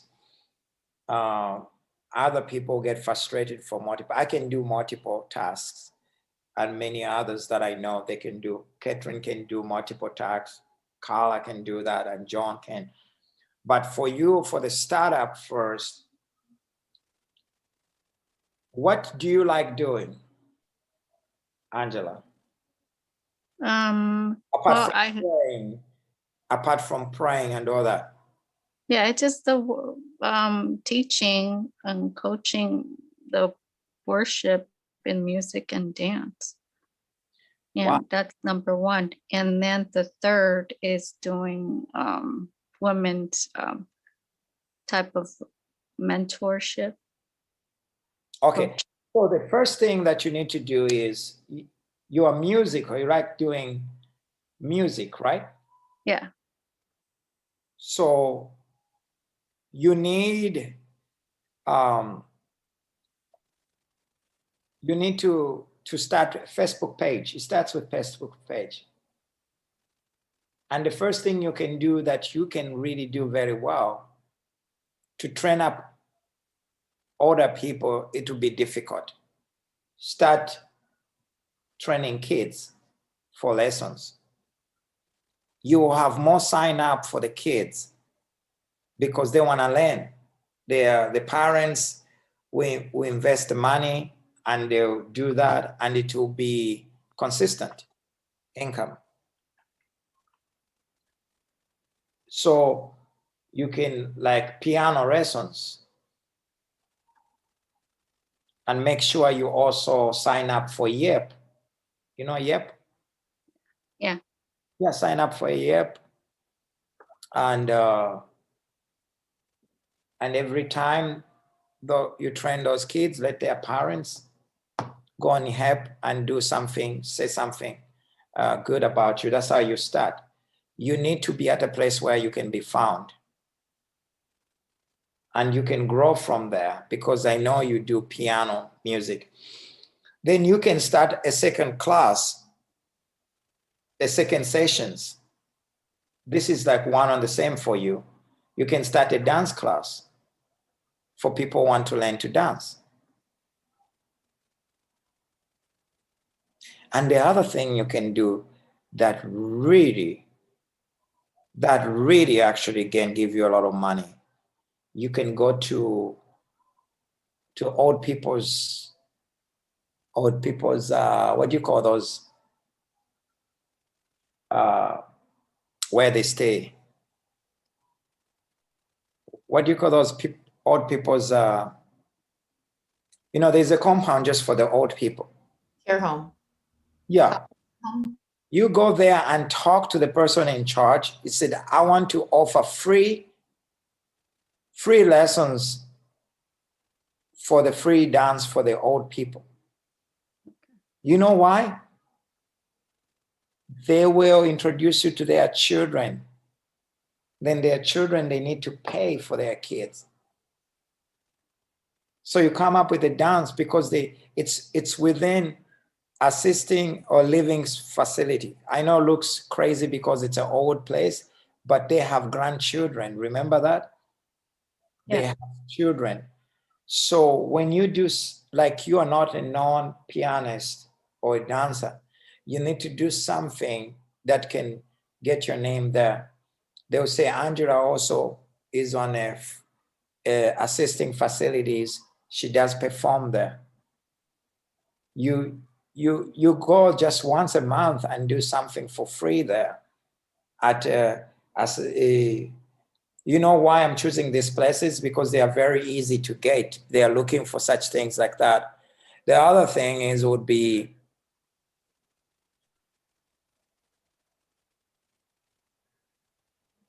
the other thing it would be going to schools and perform something, but that one will not give you money. You know, remember, this is mentorship. I want you to make money. So you go to assisting facilities and start a free dance once a month. You go to the person in charge, said, I want to come here and just perform a dance for free. Then you also ask one of you who wants to join you in performing on the dance. You teach them 1 or 2 moves. Then you say, I'm coming again next month. Of course, being you're a minister, that becomes part of the ministry as well. But it will add value. Then when I ask you, what do you do? I teach classes, piano lessons. How much? Maybe $100 per hour or $50 an hour, or whatever you're doing at $30 an hour. If you have 10 kids committed, you invest in those things. And now 10 times $30 a day, that's good money for you. And you can just do it maybe twice a week, because you need some free times to create. Do not overload yourself. You always need some kind of free times. Especially when you're dealing with kids, it's so exhausting. You need that. So I would suggest you start with 2, piano lessons and dancing. Then you do something to go to assisting old people's facility. I know it sounds crazy, but that could work. I'm here actually to mentor you and show you what works, not what doesn't work. Okay. But what about, I have passion for doing a women's type of ministry. Okay, that's part of your life, but it's not giving you money. That's part of that's another free things you can do. Okay. For the women ministry. But here I'm talking about something that a talent that can bring in income for you, finances. I know you can go to church, you can do women's ministry, you can do other things, but at the same time, you need something that brings in money for you so that you can be a blessing to women ministry and other things.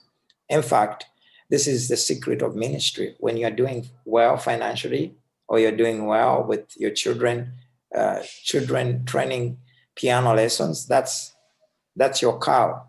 That's your milk cow, where you get your finances. Actually, they will trust you more. And when they trust you more, the women ministry, they'll bring their children to you. So it's one and the same thing. You can do women ministry because that's your passion, but also create a Facebook and sign up for YEP, create a YEP. If you want your children to learn piano lessons and all this, write yourself do you have a bio? Yeah, I have bio. Yeah, it starts with a bio. So start with your bio, write a good bio. If you have never done anything, create something. Say, I do women ministry. I love people. I dance and do this. You know. Yeah. But what about adults for the piano and dance? It's part of I mean, that as well. Then it would be too many. No, you can do it, except Okay. the market is too competitive. Oh. If you can do it, praise God. Try and do that. But the market is the adult one, their market is very competitive. Plus, most adults are busy to start learning piano lessons. So if you can do that, it's also good. But you need to work 10 times more to get 10 adults than getting 10 teenagers, because they are dreamers. They want to know how to do music and all that. and there is already money there from their parents to pay. Nice. So the adult is doable, but it's tough. Unless you really invest yourself into marketing. And you don't want to do that. Branding yourself, marketing, putting money in, say, come for training for this. Find something that is easy. Usually when you start with kids, you can also start with adults, because you can do one lesson for kids, one day for the kids, the others for the adults. Maybe the same kids, they have elder brothers, they have elder sisters, they have aunties, young aunties, you know, it can be one or the same thing. So you need to be like very practical, like what I'm doing with you right now, I'm masterminding you, how you can break into the business. Okay. Yeah. But I have seen a lot of Facebook people start with business page or a group. Is that how to start? Or you're talking about Facebook group to start? Yeah, start with your own Facebook group so that when people Google you, they find you. This is not a ministry Facebook group. This is a business you need to create about kids. You have to say it's a safe place for kids. Funny and exciting for adults. You need to come up with things that will excite something. Then you need to come up with a place where you will need to meet them. If it's the kids, you can come up with, it's not much to do, it's just creative. And with adult, you need a good facility somewhere, a clean facility or something where they can be. Yeah, but there's nowadays I seen a lot of ads of both. Like there's virtual one and there's on site. Yeah, So you can do virtual one. Virtual one, you need to do a lot of advertising, but you can do virtual as well. yeah, okay. Yeah, this time because of Corona, you can do virtual, but things are back to normal. In fact, you can do more with social media, but parents won't trust you if they don't know you. They won't let their children to be on virtual if they don't know them, they don't know you. The other thing you can start is now because of Corona, there are different ways. You can do appointments, but this one, it will take so much of your time.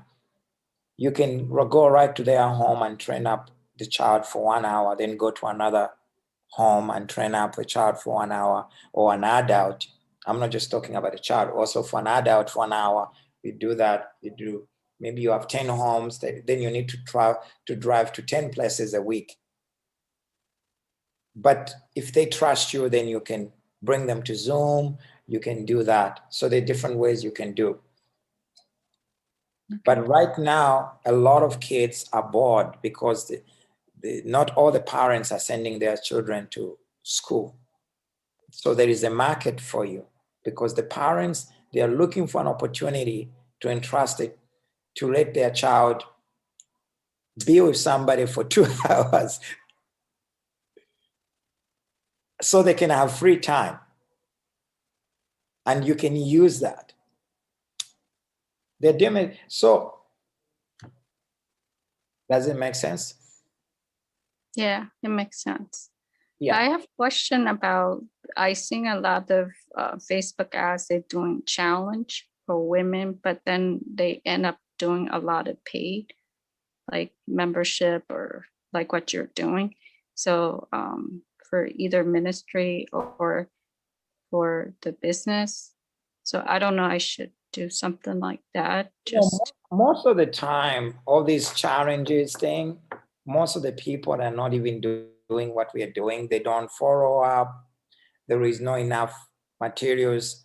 I know of one person, we know that, me and Pauline, we know that where people are paying $1,000 for challenge for mentorship.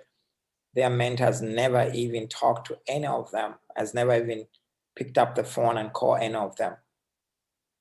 So there's a lot of mentorships that are not really mentorship. They're just abusing the term. That's why I started this, so that I can really invest into people. You know, so the reason why we are charging for these memberships, there's a reason, because I'll be adding a lot of value. In reality, when I mentor the celebrities or have a time for them for masterminding, they pay $5,000 to $10,000, but none of you can manage that. But I want to bring the same value I give them to you. It's still free because, and also you'll be committed to my advice because you are spending something. Then for business people, for $497, it's because after I mentor them and I pray for them, also I can be connecting them to other business people. They'll make more money. And also, I'll be doing a lot of these privately. They can get into this, write notes, listen to this, then ask me direct, and I'll be able to answer. We'll be able to have a Zoom appointments, because people need that today. They need that type of increase. Yeah. If you can do challenge, study about those challenges. There are a lot of people that are doing it. Yeah, you can come up with different strategy, but you must be committed. It's a lot of work. You must be committed. For me, it's normal because I'm committed anyways. The whole day I deal with people. Even now after this meeting, I'm going to meet a number of pastors with Mel Torrey, the one who walked on water, works with my friend Heidi Baker. So when I finish this, I'm just gonna go with them. I'm meeting other leaders. I'm used. I'm committed to any of my VIP members, especially their number one I'm committed to them, and I'm committed to my also standard mentorship. They'll get more. Just want to improve your lives and bring it to that place of greatness. Any other question?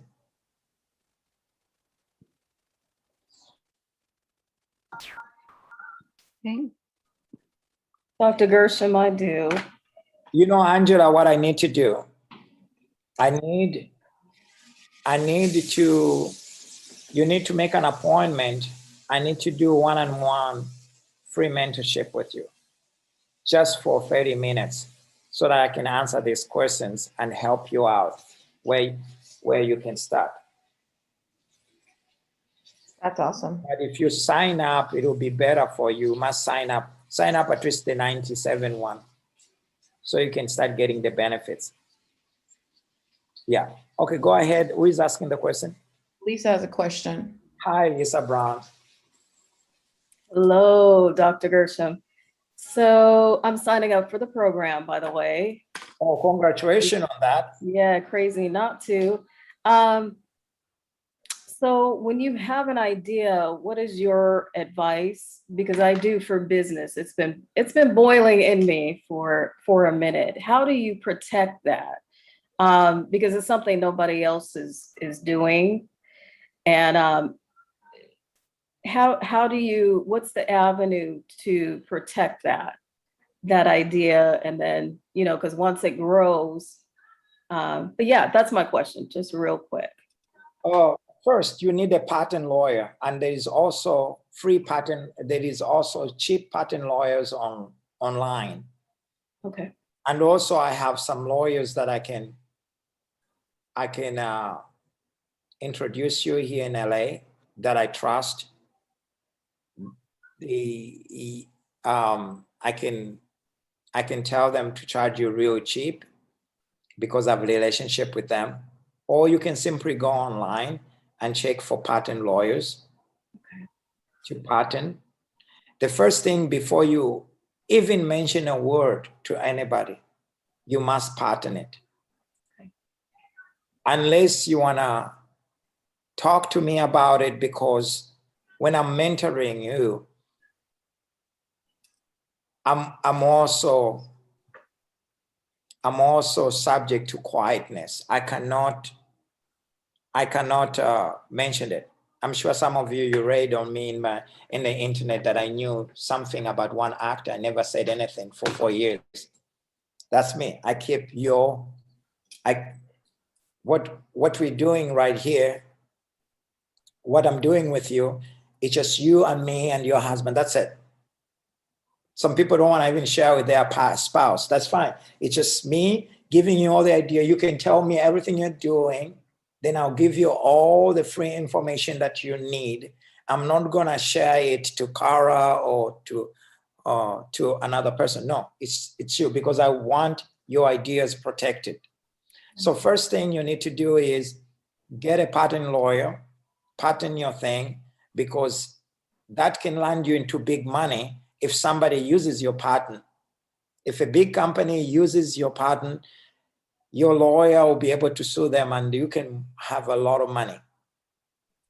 Remember that if you want to be rich, you need to work with ideas. Ideas is what increases you. Okay. All right. Thank you. Yeah. Appreciate it. Welcome. Another question from Twix, do you have a question? Hi, yes. If there's any possible way that I can get access to those patent lawyers that you were just mentioning for my business, that would be great. Okay, so what I'm gonna do on the mentorship, I'm gonna put a provision for only the Patreon. I'm gonna put information. I need to get this from my lawyers. I'm gonna put certain contacts that you can contact certain lawyers direct, but I'm gonna put those information on the Patreon. I can't put it somewhere else because then I know that you're part of my mentorship group, and then you have access to these lawyers for patent. So that's what we can do. Or you can simply go online and search for patent lawyers. You'll find them online. Then you can read their reviews, or you can use the ones that I know. I need to talk to them, by the way. They already had a meeting with them like 2 years ago about it, because we wanted to do mentorship we wanted to bring all the billionaires in one place and just mentor people to become billionaires, but it would have costed $50,000 per person to attend that, plus booking the private jet. That was the purpose of doing that. Like, I wanted to do that. Maybe one day I will do it in the future. That would have been so amazing. Yeah. Another question?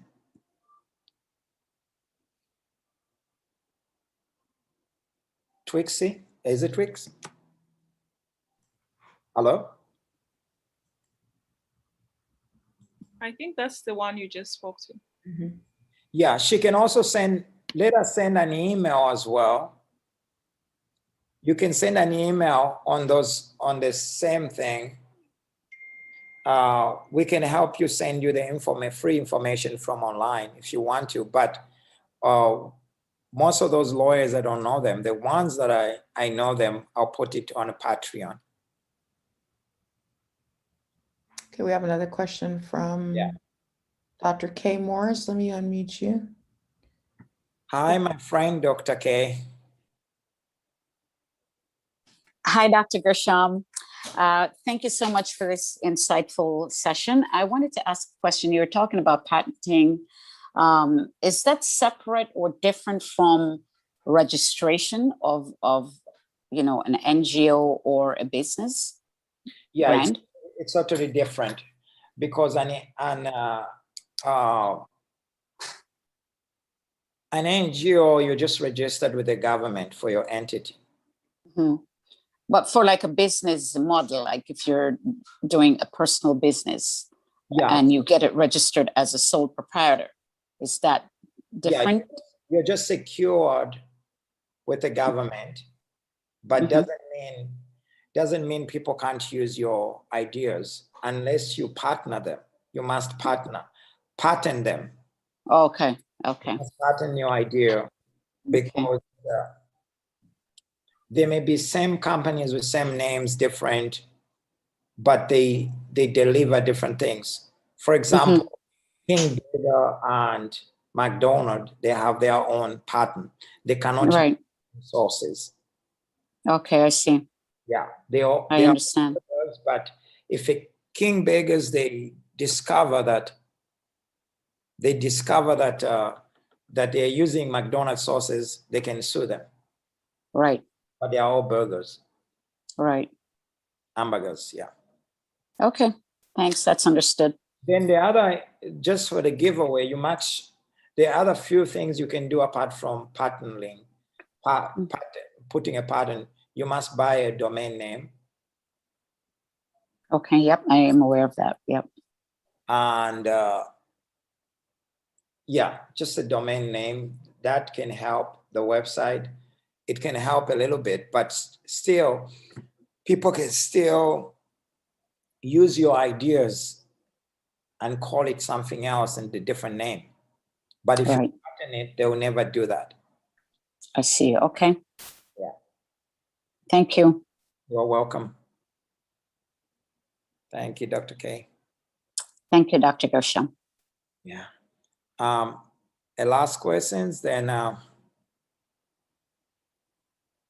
anyone wants to ask? There are no more raised hands. Okay, that's good. So you've been talking for a while, and we'll Yeah, honor your time and let you go to another meeting. Yeah, thank you very much. And thank you all for coming on. And